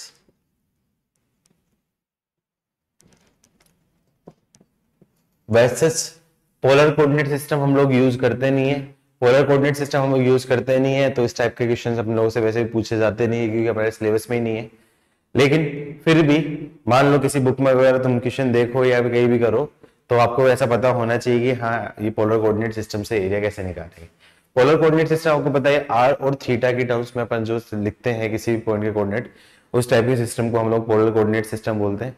तो यदि मान लो किसी पॉइंट के कोऑर्डिनेट दे रखे हैं, मान लो आर और थीटा के टर्म्स में, तो आर और थीटा के टर्म्स में दे रखे हैं, तो दो तरीके होते हैं। या तो आपका क्या कर सकते हो उस केस में, यदि पैरामेट्रिक में दे रखा है तो पैरामेट्रिक में अपन कर्व निकाल सकते हो, लेकिन पोलर में अपन कर्व नहीं निकाल सकते। तो या तो आप उसका फिगर बना सकते हो, या तो आप फिगर बना सकते हो, या फिर उसको आप ऑब्जर्व करके डायरेक्टली आंसर दे सकते हो, या फिर पोलर वाले कोऑर्डिनेट का करके करके आप आंसर दे सकते हो। ठीक है, तो मैं बता देता हूं, जैसे मान लो पोलर कोऑर्डिनेट में क्या दे रखा है, तो लिख लो, if polar coordinates in polar coordinate system, in polar coordinate system, तो पोलर कोऑर्डिनेट सिस्टम में किसी पॉइंट के कोऑर्डिनेट हमेशा आपका क्या आर और थीटा की टर्म्स में होता है, वेयर आर क्या होती है डिस्टेंस फ्रॉम ओरिजिन, और थीटा आपका क्या है वो एंगल बना रहा है। लेट्स अज्यूम करो कोई पॉइंट ए है, ये ओरिजिन से यहाँ पे कोई एंगल है अल्फा, ये एंगल अल्फा बना रहा है, और कोई पॉइंट आपका क्या है बी है, ये ओरिजिन से आपका क्या कोई एंगल बना रहा है आपका बीटा। तो इन दोनों के बीच का एरिया निकलवाना है मुझे इस कर्व के द्वारा, तो ये एक पोलर कोऑर्डिनेट के बीच का एरिया, मतलब आपका ये मुझे रिक्वायर्ड एरिया निकालना हो। अब ये वाला जो कंसेप्ट था, ये वाला कंसेप्ट आप वहां पे भी यूज कर सकते थे, जो वो सर्किल और वो ट्राइंगल वाला बना था, तो चाहते थे आप वहां भी यूज कर सकते थे इस कंसेप्ट को, इस कंसेप्ट को आप चाहो तो वहां भी यूज कर सकते थे। ठीक है। तो इन दोनों के बीच का जो एरिया है, ये जो एरिया क्या होता है आपका, इस रिक्वायर्ड एरिया को मैं क्या बोलता हूं, इंटीग्रेशन अल्फा से beta r square into D theta by 2। तो 1/2 into r square d theta कहां से आया है, डेरिवेशन क्या है, कोई काम की नहीं है, आपको सिर्फ पर सीधा सा इतना रिजल्ट याद रखना है, सीधा सा इतना रिजल्ट याद रख लेना है, उससे आपका क्या बन जाएगा आंसर। तो मैं लिख लेता हूं, इन polar coordinate system the area of sector bounded by the curve, in polar coordinate system the area of sector bounded by the curve, bounded by the curve, कोई फंक्शन दे रखा है एफ थीटा, वो किस फॉर्म में दे रखा है, are, F theta दे रखा है, function in terms of theta, उसकी वैल्यू क्या दे रखी है, r, bounded by the curve f theta is equals to r between the rays theta is equals to alpha to theta is equals to beta, between the rays theta is equals to alpha to theta is equals to beta is given by ये formula. तो मैं क्या बोल सकता हूं, coordinates of the area, मतलब आपका polar coordinate system में जो कोई भी कर्व है पोलर कोऑर्डिनेट फॉर्म में है, तो उसका जो एरिया है वो क्या आ जाएगा, half into r square into D theta from alpha और टू बीटा। अब ये वाला फॉर्मूला वहां पे लगाते जो आपका क्या ट्रायंगल वाला क्वेश्चन था, मैंने पहले ट्रायंगल वाला इसलिए बताया था, ये क्वेश्चन जानबूझ के मैंने बाद में बताया था, तो ये वाला फॉर्मूला वहां पे लगाते ना, तो सोल्व करना कंपेरेटिवली काफी आसान हो जाता है, सोल्व करना कंपेरेटिवली थोड़ा सा आसान हो जाता है उसके कंपेरिजन में। ठीक है, कर लेना आप सारी चीज में, इसमें पहला तो वो क्वेश्चन कर लेना, दूसरा आपका क्या है, इसमें एक स्टैंडर्ड टाइप का क्वेश्चन पूछा जाता है, हर बुक में वही दिया जाता है, तो लिख लो फटाफट। क्वेश्चन है आपका find the area bounded by the, question है आपका find the area bounded by the cardioid bounded by the cardioid. Cardioid पता है ना आप लोगों को क्या होता है, कार्डियोइड क्या होता है पता है ना, कार्डियोइड पता है किसी को, नहीं पता है। दो टाइप की स्टैंडर्ड स्ट्रक्चर होती हैं मैथ्स में, एक कार्डियोइड होती है और एक एस्ट्रोइड होती है, दोनों मैं बता देता हूं, कार्डियोइड और एस्ट्रोइड दोनों आपको पता है। कार्डियोइड क्या होता है, हार्ट शेप, मैथमेटिक्स में क्या पूछेगा, हार्ट का कोई बोल देगा कि रीजन इसका निकालना है, या फिर कटा हुआ हाफ एप्पल जब भी आप देखते हो, एप्पल क्या होता है, कुछ इस पैटर्न का एप्पल होता है, अब उसको क्या किया मैंने हाफ से कट कर दिया, तो कटा हुआ हाफ एप्पल जो होता है उसको मैं कार्डियोइड बोलता हूँ या फिर हार्ट शेप बोलता हूँ।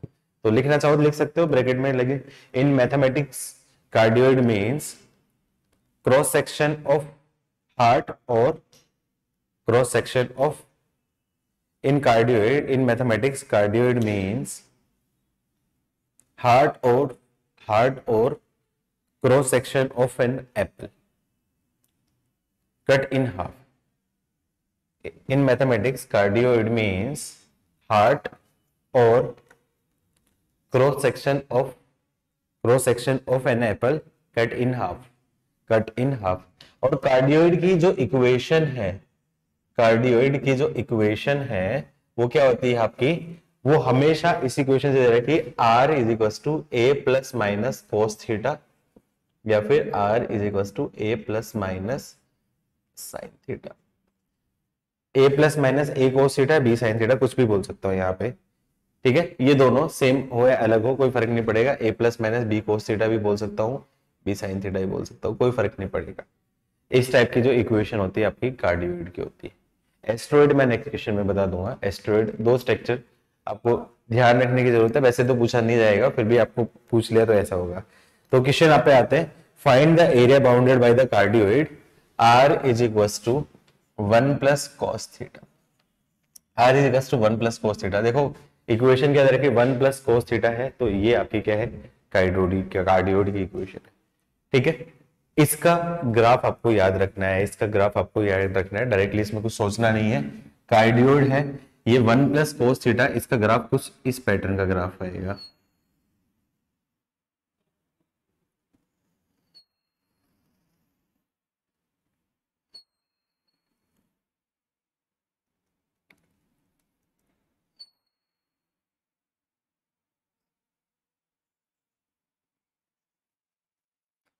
ये आपका क्या होगा, एक्स एक्सेस है, ये आपका क्या है, वाई एक्सेस है।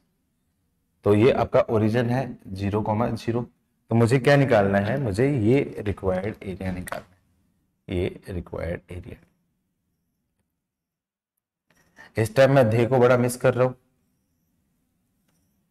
ध्येय होता है तो ध्येय के ऊपर एक डायलॉग पड़ जाता। ठीक है, तो ये एरिया निकालना है। ठीक है, तो ऐसे केस में स्टार्ट कहां से होगा, थीटा की वैल्यू कहां से स्टार्ट हो रही है, 0 से लेके एक पूरा लूप हो जाता है।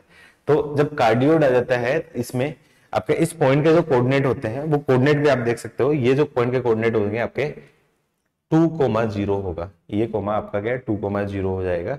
ये कब बनेगा, ये कब बनेगा, जब थीटा इजिकल्स टू आपका क्या होगा, 0 होगा। ये थीटा इजिकल्स टू आपका क्या होगा, आपका 0 होगा, तब उस केस में 2,0 बनेगा। ये पॉइंट आपका क्या होता है, आपका 0,1 होता है, और ये आपका क्या है 0,-1 होता है। ये पॉइंट आपको क्या ध्यान रखना है। तो इस शेप का जो एरिया है, इस शेप का जो एरिया है वो रिक्वायर्ड एरिया मैं डायरेक्टली बोल सकता हूं half into r square into D theta, alpha से लेके बीटा। अब अल्फा और बीटा क्या होता है, ये जो कोस है इसकी आपका क्या है, फिर वो आपका क्या होगा, आप उसका पीरियड बोल सकते हो, या फिर फर्स्ट साइकिल की वैल्यू बोल सकते हो। फर्स्ट साइकिल की वैल्यू बोलो, ज्यादा बेटर रहेगा, एक फर्स्ट साइकिल की वैल्यू। तो इसका वैल्यू क्या जाएगी 1/2, ये थीटा की वैल्यू 0 से लेके 2 पाई आर स्क्वायर की वैल्यू रख देता हूँ 1 प्लस कॉस थीटा का whole square into D theta. तो इसका इंटीग्रेशन करोगे, उससे आपका क्या है आंसर आ जाएगा, कर लोगे। एक टाइप का ये कार्डियोड है, दूसरा टाइप का एक और होता है, मैं ये बताता हूँ, r is equals to 1 plus 2 cos theta. इसका जो ग्राफ होता है, इसका ग्राफ कुछ किस टाइप का बनता है, कुछ इस पैटर्न का ग्राफ बनता है। अब जरूरत नहीं है फिर भी आई थिंक कुछ इस पैटर्न का उसका ग्राफ बनता है।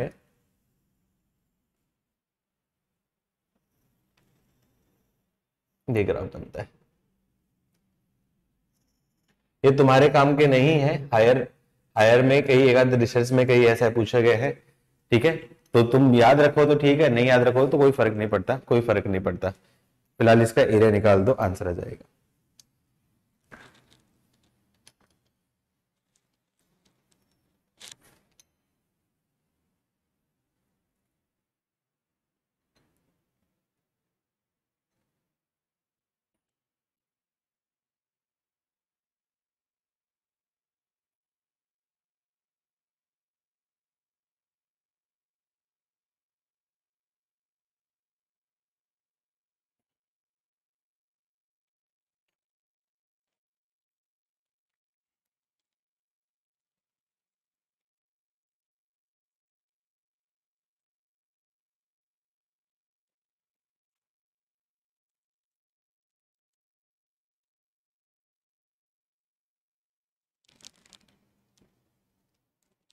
लिख लिया बच्चों, आंसर निकाल लो फटाफट, फटाफट आंसर निकाल दो, जो भी आंसर है मुझे बता दो फटाफट से क्या आंसर है।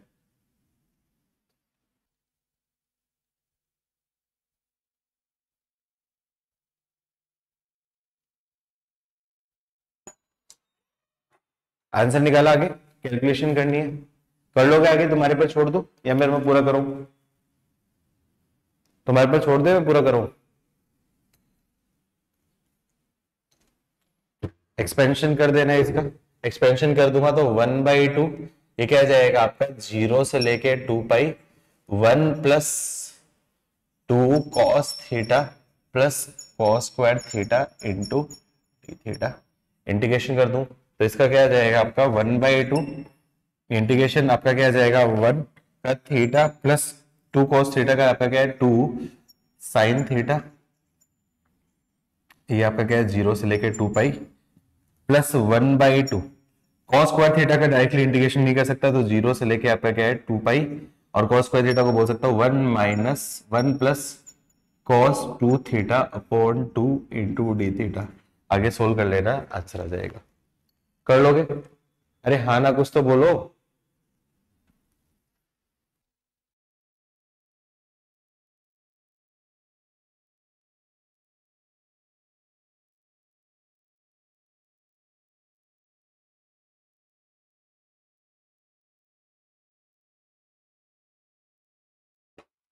लिख लिया बच्चों? लिख लिया? अच्छा, भागे सब भागे है। भागे। चलो कोई बात नहीं, आगे कंटिन्यू करेंगे, क्योंकि वीडियो सबके लिए जाएगा, सबके लिए जाएगा, तो आगे कंटिन्यू करते हैं।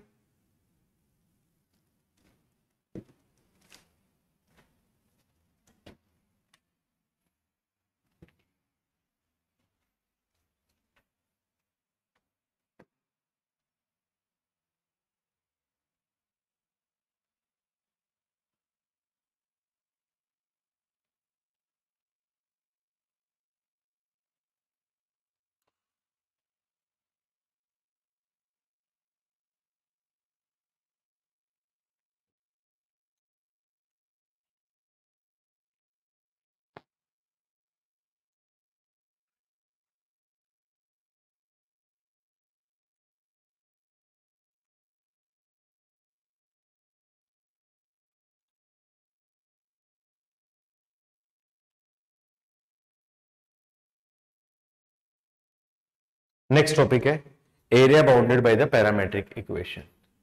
नेक्स्ट टॉपिक है area bounded by the parametric equation.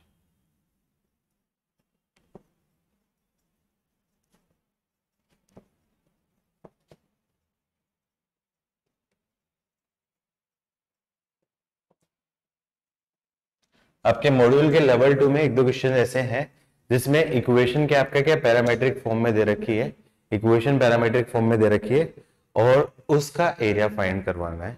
Equation आपके क्या पैरामेट्रिक फॉर्म में दे रखी है तो उसका एरिया निकालना है। तो आपके पास दो चॉइसेस है, या तो क्या कर दो, उस पैरामीटर को एलिमिनेट करके कर्व बना लो, कर्व की इक्वेशन बना लो, फिर उसका क्या है कर्व का अपन ग्राफ स्केच करके अपन एरिया निकाल सकते हैं, या फिर पैरामीटर की हेल्प से भी अपन डायरेक्टली बनाना सिखाता हूँ। तो दोनों तरीकों में से जो भी आपको अच्छा लगे वो कर सकते हो। या तो आपका क्या कर सकते हो, पैरामीटर को एलिमिनेट करके कर्व बना के आप कर सकते हो, पहली चीज। लेकिन उस केस में मान लो कि डिफिकल्ट कर्व बन गया तो उस केस में आपको दिक्कत आएगी। तो उस केस में फिर आपको ऐसा भी करना है, पैरामीटर की हेल्प से मैं डायरेक्टली मैं बता देता हूँ कि कैसे एरिया निकालना है, कैसे एरिया निकालना है। तो लिख लो क्वेश्चन में, when we are given curve in form of parametric equation, when we are given curves in form of parametric equation, that is, मान लो कर्व आपका दे रखा है x इज इक्वल टू दे रखा है f of t and y is equal to g of t। when we are given curves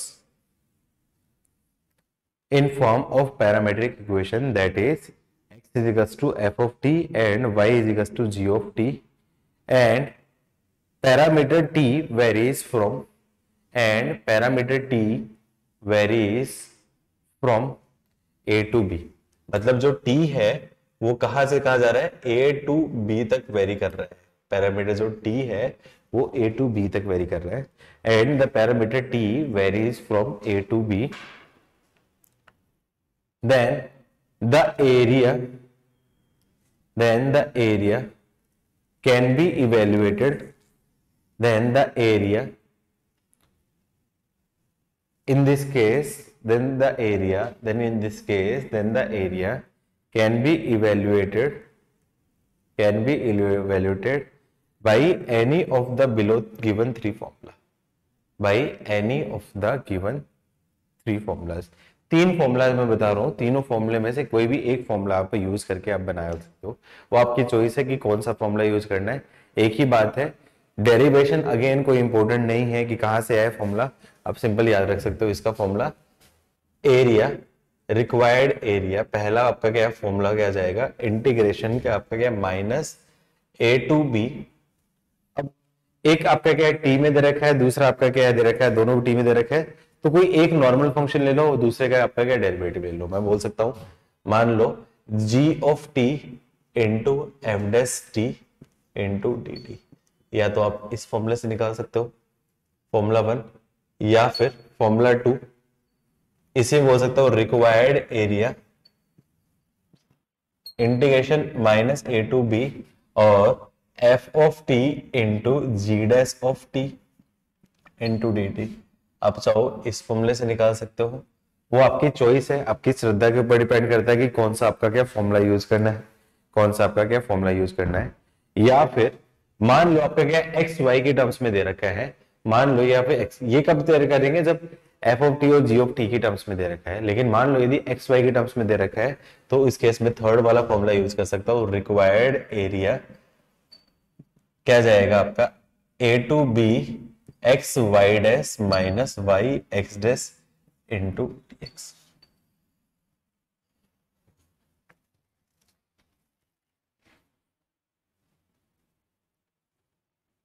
लिख लो फटाफट से, फटाफट से आप लिख लो।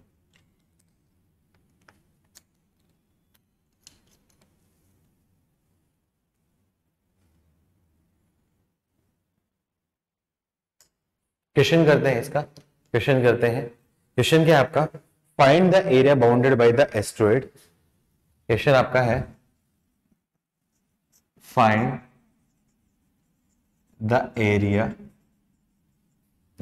Bounded by asteroid. ये एस्ट्रॉइड भी होता है आपका, इसकी इक्वेशन ऐसा मैं ऑलरेडी बता चुका हूं। एस्ट्रॉइड की इक्वेशन होती थी रूट ऑफ एक्स के अंदर इनपुट, रूट ऑफ वाई के अंदर इनपुट और इजिकल्स टू रूट। ऐसा क्वेश्चन मैं ऑलरेडी बता चुका हूं, root of mod of X plus root of mod of Y equals to root of A. या वो वाला क्वेश्चन भी बन सकता है, या फिर इसका एक दूसरा भी क्वेश्चन क्या बन सकता है, एक्स अपॉन ए की पावर 2/3 प्लस वाई अपॉन बी की पावर 2/3 इज इक्वल्स टू 1। ये बना था। ऐसा सेम इसी टाइप का क्वेश्चन हम लोगों ने किया था, सेम पैटर्न का क्वेश्चन हम लोगों ने किया था, root of mod of X plus root of mod of Y is equal to root of A. वो भी आपका क्या सेम पैटर्न का क्वेश्चन था, वो भी हम लोगों ने किया था। तो इसकी जो शेप थी एस्ट्रॉइड टाइप की शेप थी, वही शेप आपके क्या यहाँ पे आएगी। ठीक है, तो ये शेप मैं बता देता हूँ कैसे आएगा। इसको करने के लिए आपके क्या दो तरीके हैं, या तो इस कर्व का निकाल सकते हो, इस कर्व का एरिया निकाल सकते हो, लेकिन इस कर्व के एरिया निकालने के लिए इसका पॉइंट निकालना पड़ेगा, फिर इसका इंटीग्रेशन करना पड़ेगा। अब यहाँ पे कर्व की हेल्प से निकालोगे तो वेरी डिफिकल्ट जाएगा, क्योंकि पॉइंट तो निकल जाएगा, सिमेट्री भी दिख जाएगी, लेकिन आपका क्या इसका इंटीग्रेशन आपका क्या डिफिकल्ट हो जाएगा। तो क्या करूंगा, यदि एरिया में फाइंड करूं with help of curve is very difficult. Difficult क्यों होगा, क्योंकि रीजन ये है कि ये कर्व आपका क्या है बड़ी कॉम्प्लिकेटेड फॉर्म में 2/3 पावर में है, और वो भी एक्स और वाई सेपरेटेड नहीं है। ठीक है, तो कर्व की हेल्प से करूंगा तो दिक्कत हो जाएगी, तो इसलिए मैं क्या करूं, इसको पैरामीट्रिक की हेल्प से करता हूं। इसलिए क्या करूं, इसका मतलब है try to find using parametric coordinate. Parametric coordinate. अब देखो याद करो, जब भी किसी क्वांटिटी का whole square is equal to 1 होते हैं, तो इसको मैं क्या करूं, x अपॉन ए की पावर 1/3 को मैंने बोल दिया साइन थीटा, और y अपॉन बी की पावर 1/3 को मैंने बोल दिया कॉस थीटा। तो sine square theta plus cos square theta is equal to 1 होती है, तो उस फॉर्मूले की हेल्प से मैं क्या बोल सकता हूँ, x upon a is equal to मैंने क्या बोल दिया कॉस थीटा बोल दिया, साइन बोल दिया, कोई फर्क नहीं पड़ता। तो x अपॉन ए की power 1/3 is equal to cos theta, तो मतलब x upon a is equal to cos cube theta, तो x is equal to a cos cube theta. तो इसका पैरामीट्रिक कोऑर्डिनेट क्या आएंगे, x is equal to a cos cube theta and y is equal to b sin cube theta. ये आपके क्या parametric coordinate आ जाएंगे, ये पैरामीट्रिक कोऑर्डिनेट आ जाएंगे। इन पैरामीट्रिक कोऑर्डिनेट की हेल्प से अपन एरिया निकाल सकते हैं, इन पैरामीट्रिक कोऑर्डिनेट की हेल्प से हम लोग एरिया निकाल सकते हैं। या फिर इसका मैं शेप बता देता हूं कि इसकी शेप कैसे बनेगी। ये एस्ट्रॉइड है, एस्ट्रॉइड का जो शेप है, इसकी शेप आपका क्या, अब ए और बी मुझे नहीं पता कि कौन बड़ा है, ए बड़ा है या बी बड़ा है, तो मैं लेट्स अज्यूम करूं ए आपका क्या ग्रेटर देन है, तो आपका कुछ ऐसा ऐसा ऐसा लास्ट वाला जो किया था उसमें हम लोग ए और बी दोनों इक्वल थे, ए और बी दोनों इक्वल थे क्योंकि वहां पे ए था, तो उसमें सिमिलर टाइप बना था, सिमेट्री टाइप का बना था। लेकिन यहाँ पे आपका क्या है, ए और बी दोनों डिफरेंट है, तो यहाँ पे आपका ऐसा बनेगा।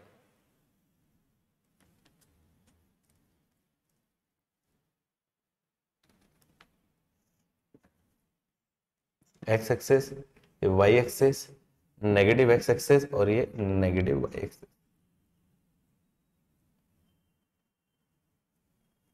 तो कौन सा एरिया आएगा रिक्वायर्ड एरिया में, ये एरिया होगा,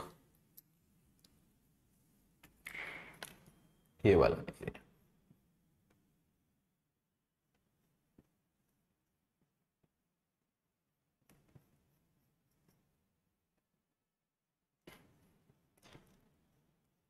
ये रिक्वायर्ड एरिया, ये पॉइंट क्या होगा आपका y इक्वल्स टू 0 पे, y इक्वल्स टू 0 पे क्या होगा, x की वैल्यू a,0, ये माइनस a,0, ये क्या आपका 0,b और ये आपका क्या होगा 0,-b। ठीक है, अब इस स्ट्रिप मान के करोगे तो बड़ा डिफिकल्ट जाएगा क्योंकि इसका इंटीग्रेशन निकालना कंपैरेटिवली लेंथी है। इसलिए इसको कैसे करूंगा, पैरामीटर की हेल्प से। इसको मैं कैसे करूंगा, आपको यहाँ पे पैरामीटर की हेल्प से करूंगा, पैरामीटर की हेल्प से करूंगा। तो मैं पैरामीटर में कोई फॉर्मूला यूज कर सकता हूं, मैं चाहूँ तो ये यूज कर सकता हूँ, ये यूज कर सकता हूँ, ये फिर यूज कर सकता हूँ। ठीक है, ज्यादा बेटर कौन सा होता है, ये वाला होता है, इसको यूज करना, ये वाला ज्यादा बेटर है। तो मैं क्या करूं, इसको मैं क्या कर दूं, x Y dash minus Y x dash into D theta कर देता हूं। क्यों, क्योंकि मुझे आपका क्या है थीटा के टर्म्स में पैरामीटर, यहाँ पे पैरामीटर क्या है आपका थीटा, थीटा यहाँ पे आपका क्या है पैरामीटर दे रखा है, तो मैं पैरामीटर की टर्म्स में डेरिवेटिव करूं। ठीक है, तो उसका इंटीग्रेशन बोल सकता हूं। ये क्या हो जाएगा, एरिया कहां से होगा, ये पूरा पूरा साइकिल हो जाएगा, तो क्या जाएगा आपका 0 से लेके 2 पाई के बीच में, ये आपका क्या हो जाएगा एरिया हो जाएगा। तो ये एरिया है, इसके लिए मुझे क्या करना पड़ेगा, ये निकालना पड़ेगा। तो x तो ये दे रखा है, तो x दे रखा है आपका, x दे रखा है आपका ये, तो मैं क्या बोल सकता हूँ y डैश, y डैश का मतलब क्या आ जाएगा, y डैश मतलब इसका डेरिवेटिव होगा, तो y डैश मतलब बोल सकता हूँ y डैश की मतलब क्या हो जाएगी dy by d theta, dy by d theta मतलब b as it is sine cube theta का डिफरेंशिएशन क्या आ जाएगा आपका 3 sine theta, 3 sine square theta into sine का क्या जाएगा आपका थीटा। सिमिलरली एक्स डैश का मतलब क्या जाएगा d x upon d theta, उसकी वैल्यू क्या जाएगी कॉस क्यूब का differentiation a as it is cos cube का क्या जाएगा 3 cos square theta into cos का आपका माइनस साइन थीटा। ठीक है, तो ये वैल्यू रखता हूं, ये मैं वैल्यू रखूंगा तो क्या जाएगा आपका रिक्वायर्ड एरिया 0 से लेके 2 पाई, एक्स का मतलब क्या जाएगा आपका, ये आपका क्या दे रखा है A cos cube theta into Y dash का मतलब क्या जाएगा आपका 3b sine square theta into cos theta plus sorry minus Y x dash, वाई की वैल्यू क्या दे रखी है आपकी b साइन क्यूब थीटा, और एक्स डैश का मतलब क्या जाएगा आपका, एक्स डैश का मतलब क्या जाएगा, ये बन जाएगा 3a कॉस स्क्वायर थीटा, ये माइनस हो जाएगा इंटू साइन थीटा। इसका क्या करूं, ओवरऑल डिफरेंशिएशन कर दिया डी थीटा के रिस्पेक्ट। ठीक है, अब मैं क्या कर देता हूं, उसको सिंप्लीफाई कर देता हूं और उससे क्या कर दूंगा एरिया फाइंड कर। क्या करूं, इसको सिंप्लीफाई करने के लिए, इसको सिंप्लीफाई करने के लिए क्या कर सकता हूं, ये 3ab है, तो ये क्या आ जाएगा रिक्वायर्ड एरिया, क्या आ जाए 0 से लेके 2 पाई, और ये क्या बन जाएगा आपका 3ab sine square theta cos की पावर 4 थीटा, और ये minus minus plus 3ab sine की power 4 theta cos square theta into D theta, ये बन जाएगा। तो इससे मैं क्या कॉमन ले सकता हूं, इससे मैं क्या कॉमन ले सकता हूं, इससे मैं कॉमन लेना चाहूं तो मैं क्या कर देता हूं 3ab दोनों में कॉमन है, sign square theta cos square theta दोनों में कॉमन है, तो क्या कर दिया 0 से लेके 2 पाई 3ab sine square theta cos square theta common ले लिया, तो क्या बचेगा आपका cos square theta plus sign square theta into D theta. ये एक स्टैंडर्ड है, इसकी वैल्यू क्या होती है आपकी 1, ये वैल्यू 1 रखूंगा, और यहाँ पे आपका क्या sign square theta into cos square, इसमें क्या कर दूं 2 स्क्वायर से मल्टीप्लाई कर दूं और 2 स्क्वायर से मैं क्या कर दूं, डिवाइड कर दूं, तो क्या जाएगा 2 sin theta into cos theta का होल स्क्वायर बच जाएगा। तो मैं क्या बोल सकता हूँ इसको, मैं बोल सकता हूँ sin 2 थीटा, तो क्या जाएगा आपका रिक्वायर्ड एरिया 3ab/4 बाहर ले लिया तो 0 से लेके पाई, और ये क्या बन जाएगा आपका, बन जाएगा आपका 2 sin थीटा cos थीटा का whole square into D theta.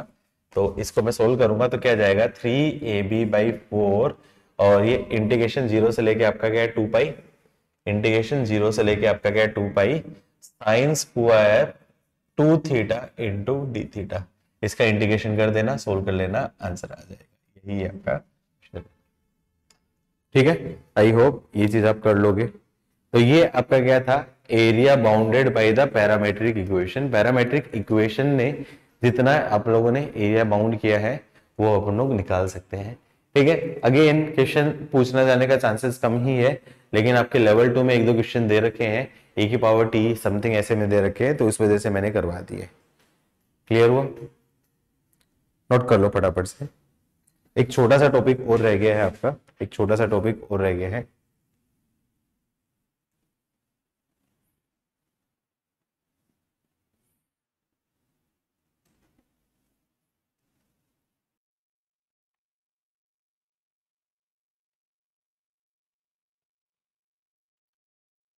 Last topic है इस चैप्टर का, लास्ट टॉपिक इस चैप्टर का।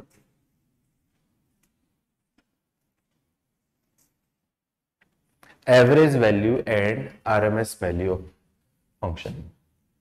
Average value and RMS. RMS क्या बोलते हैं, रूट मीन स्क्वायर। फिजिक्स में पढ़ा होगा आई थिंक सब लोगों ने, value of a function, average value and root mean square value of function, ठीक है। अब मान लो कोई फंक्शन क्या है आपका, कंटिन्यूअस फंक्शन है, तो पूछ लेता है उसकी एवरेज वैल्यू। एवरेज वैल्यू मैंने ऑलरेडी बता चुका हूं, ठीक है। Root mean square value, Hindi में इसको क्या बोलते हैं, वर्ग माध्य मूल। मतलब पहले वर्ग करेगा, फिर माध्य मतलब मीन लूंगा, फिर मूल मतलब रूट हो गया। इंग्लिश में क्या आपका उल्टा हो जाता है, रूट मीन स्क्वायर मतलब आपका क्या उल्टा होगा, पहले आपका क्या स्क्वायर होगा, फिर मीन होगा, फिर उसके बाद रूट होगा। ये सीक्वेंस, ये चीज आई होप आप लोगों ने फिजिक्स में पढ़ी है, मुझे बताने की जरूरत नहीं है इस केस में। मान लो ऐसे केस में क्या होता है, आपका कोई फंक्शन दे रखा है, ये कोई पॉइंट दे रखा है, x इक्वल्स टू a से x इक्वल्स टू b कोई पॉइंट दे दिया, x इक्वल्स टू a दे दिया, और ये दूसरा दे दिया आपका x इक्वल्स टू b कोई पॉइंट दे दिया। उस केस में फंक्शन मैंने क्या बोल दिया, आपका फंक्शन f(x) ये दे रखा है इज कंटिन्यूअस।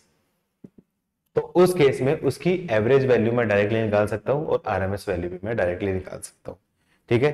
तो लिख सकते हो average value of the continuous function, average value of the continuous function y equals to fx, average value of the continuous function y is equals to fx, y is equals to fx, average value of the continuous function y is equals to fx with respect to x in interval, with respect to x in interval, in interval x belongs to a to b is given by, ये मैं already बता चुका हूं, तो उस case में मैं बोल सकता हूं y एवरेज, उसकी वैल्यू क्या है आपका sum of limit upon total. Average आपको वैसे पता है ना, sum of whole number upon total number होता है, तो वैसे ही आपका क्या इंटीग्रेशन में कैसे निकाल सकता हूं, एवरेज का मतलब a to b integration fx into dx upon difference of limit मतलब b माइनस a। तो इस फंक्शन से मैं एवरेज निकाल सकता हूं, इस फंक्शन से मैं डायरेक्टली एवरेज निकाल सकता हूं। यहां पे आपका क्या नोट लिखने की जरूरत है, नोट लिख लो। पहली चीज नोट 1, नोट 1 क्या बोलती है, एवरेज वैल्यू वो आपके क्या पॉजिटिव भी हो सकती है, नेगेटिव भी हो सकती है, जीरो भी हो सकती है, वो डिपेंड करेगी फंक्शन के नेचर पे। मतलब ऐसा नहीं बोल सकता कि एवरेज वैल्यू पॉजिटिव रहनी है, नेगेटिव रहनी है, ऐसा कुछ नहीं, कुछ भी हो सकती है। तो लिख सकते हो average value can be positive, negative और zero, depends on function. Average value can be positive और नेगेटिव और zero, depends on function. Average value can be positive और नेगेटिव और जीरो, डिपेंड्स ऑन फंक्शन।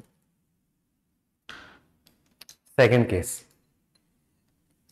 यदि कोई फंक्शन मान लो आपका क्या जीरो से लेके इन्फिनिटी में निकालता है, जीरो से इन्फिनिटी में डिफाइन है, तो उस केस में भी उसकी एवरेज वैल्यू निकाली जा सकती है। वैसे आप लोगों को पता है कि इन्फिनिटी आपका क्या बहुत बड़ा हो जाता है, तो उसका एवरेज क्या निकलेगा। लेकिन मान लो कोई ऐसा फंक्शन है जिसमें कुछ स्टैंडर्ड फॉर्म में बन रही है, इन्फिनिटी बाई इन्फिनिटी फॉर्म बन के सिंप्लीफाई हो रहा है, तो ऐसे केस में हम लोग निकाला जा सकता है, उस फंक्शन का एवरेज भी निकलवा सकते हैं। ठीक है, तो note to, if function is defined in interval, not to, if function is defined in interval x belongs to 0 से लेके infinity, then also average value of function can be found। तो इस केस में मैं क्या बोल सकता हूं, इस केस में y एवरेज जो होगा वो क्या होगा आपका, इन्फिनिटी पे तो डिफाइन नहीं होगा, तो इन्फिनिटी पे डिफाइन नहीं होगा, तो उस केस में मैं इन्फिनिटी की जगह रख देता हूँ कोई भी वेरिएबल b। तो इंटीग्रेशन बोल सकता हूँ जीरो से लेके आपका क्या b और F x into D x. अभी यहाँ पे b मैंने कोई भी मान लिया है या बीटा मैंने मान लिया है, तो बीटा बोल देता हूं, तो where limit beta approaches to infinity upon आपका क्या जाएगा, आपका बीटा।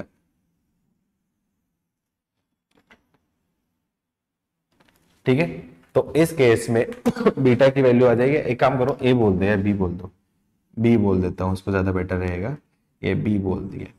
ठीक है, इस केस में आपका क्या हो सकता है, इन्फिनिटी बाई इन्फिनिटी फॉर्म बन रही है, इन्फिनिटी बाई इन्फिनिटी फॉर्म बन के कुछ स्टैंडर्ड वैल्यू बन रही है, तो उस केस में अपन आंसर निकाल सकते हैं, उस केस में अपन आंसर निकाल सकते हैं। यूजुअली ऐसे केस में करेंगे y इक्वल्स टू e की पावर माइनस एक्स, इसमें इन्फिनिटी आपका कोई फाइनाइट पे जा रहा है या कुछ ऐसा जा रहा है जिसमें इन्फिनिटी बाई इन्फिनिटी से कुछ स्टैंडर्ड में कन्वर्ट हो पा रहा है, तो ऐसे केस में भी हम लोग वैल्यू निकाला जा सकता है। तो ये आपका क्या है, एवरेज वैल्यू फंक्शन था।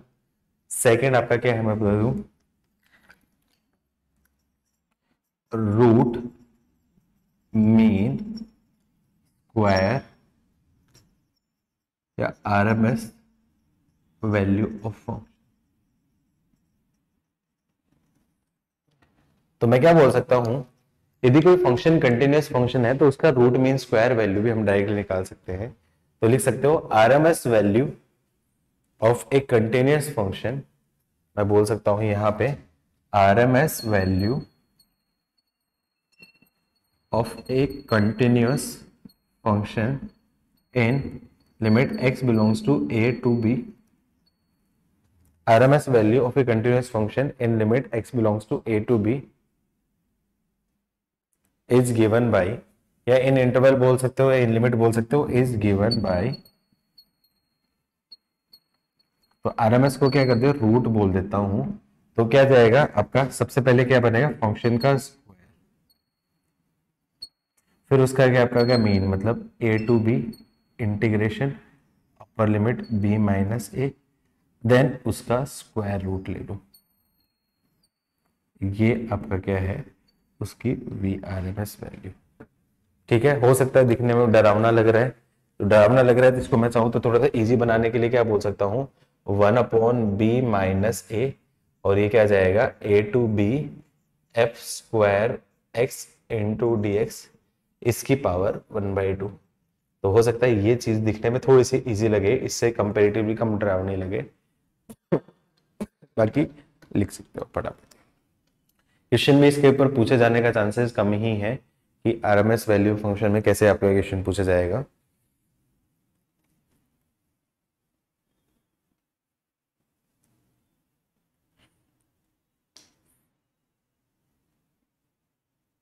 क्वेश्चन कर लेते हैं इस कंसेप्ट पे, क्वेश्चंस कर लेते हैं इस कंसेप्ट पे।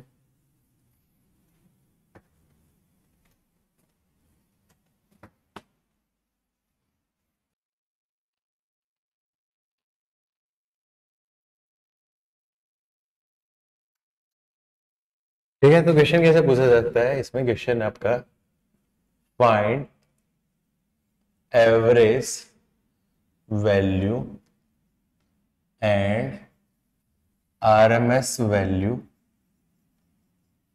Of y is equals to sin x in x belongs to 0 से लेके 0 से पाई बाई 2 में इस फंक्शन की एवरेज वैल्यू और आरएमएस वैल्यू दोनों आपको क्या है निकालनी है।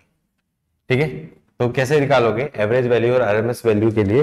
दोनों के लिए मैंने फॉर्मूला बता रखा है, तो मैं बोल सकता हूँ एवरेज वैल्यू, तो डायरेक्टली फॉर्मूला बोल सकता हूँ आपका 0 से लेके पाई by 2 sine x into D x upon upper limit pi by 2 minus 0 से पाई बाई 2 के बीच में साइन एक्स का इंटीग्रेशन आपको पता है 1 अपॉन 2 बाई पाई, ये पाई बाई 2 है, तो इसकी वैल्यू क्या जाएगी आपकी 2 बाई पाई। डायरेक्टली आंसर दे सकता हूँ, इसमें मुझे कुछ सोचने की जरूरत नहीं है। सिमिलरली आरएमएस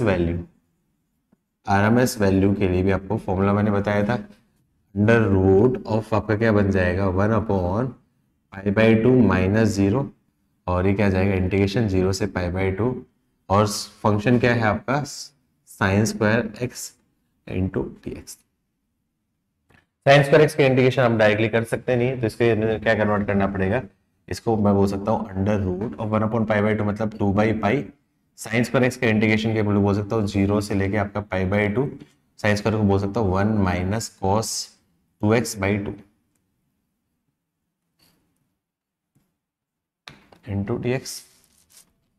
ठीक है, तो इससे क्या समझ में आया कि ये आपका क्या है 2 से आपका क्या है 2 कैंसिल हो जाएगा, तो बाहर आपका क्या है 1 अपॉन रूट पाई बाहर आ जाएगा, और इंटीग्रेशन आपका क्या है 1 माइनस, या फिर एक काम करो इतना करने की जरूरत ही क्या है, आप डायरेक्टली इसका इंटीग्रेशन कर सकते हो ना, स्क्वायर रूट चाहिए तो इसको क्या बोल सकता हूँ आपका इंटीग्रेशन निकालने के लिए आप इंटीग्रेशन निकालोगे, तो इंटीग्रेशन निकाल के भी स्क्वायर रूट करोगे तो इंटीग्रेशन तो निकालना ही पड़ेगा, तो कोई फर्क नहीं पड़ेगा उस केस में, इंटीग्रेशन तो निकालना ही पड़ेगा। तो क्या बोल सकता हूँ आपका 2 बाई पाई, और ये आपका क्या इंटीग्रेशन 0 से लेके पाई बाई 2 साइन स्क्वायर एक्स का इंटीग्रेशन आपका क्या 1 minus cos 2x by 2 into आपका क्या है dx।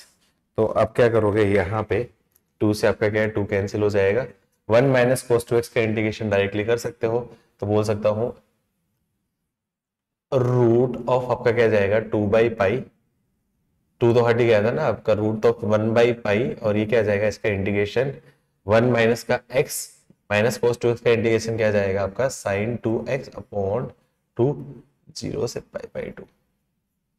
तो लिमिट रखूंगा, तो इसकी लिमिट रखूंगा तो क्या जाएगा आपका under root 1 upon root pi, और ये क्या जाएगा आपका pi by 2 minus sine pi by 2 minus 0 minus sine 0 by 2। Sine pi की वैल्यू 0, साइन 0 की वैल्यू 0, तो ये आपका क्या आ जाएगा पाई, तो पाई से आपका क्या पाई कैंसिल हो जाएगा, तो ये क्या आ जाएगा आपका 1 अपॉन रूट 2, और यही इस क्वेश्चन का क्या होगा आपका आंसर आएगा। कर लोगे बच्चों, कर लोगे? ठीक है, एक क्वेश्चन और कर लेते हैं इस टॉपिक पे, एक क्वेश्चन और कर लेते हैं। क्वेश्चन है आपका find the average value, question है आपका find the average value of function fx is equals to cos square x upon sin square x plus 4 cos square x, sin square x plus 4 cos square x in x belongs to 0 से पाई by 2। 0 से पाई by 2 में इसकी क्या करनी है आपको average value निकालनी है, 0 से पाई बाई 2 में इसकी आपको क्या एवरेज वैल्यू निकालनी है। तो एवरेज वैल्यू के लिए आपको फॉर्मूला पता ही है, तो मैं बोल सकता हूँ fx की जो एवरेज वैल्यू है वो क्या हो जाती है आपकी इंटीग्रेशन 0 से लेके π/2 cos square x upon sine square x plus 4 cos square x into dx divide by 1 upon π/2 minus 0।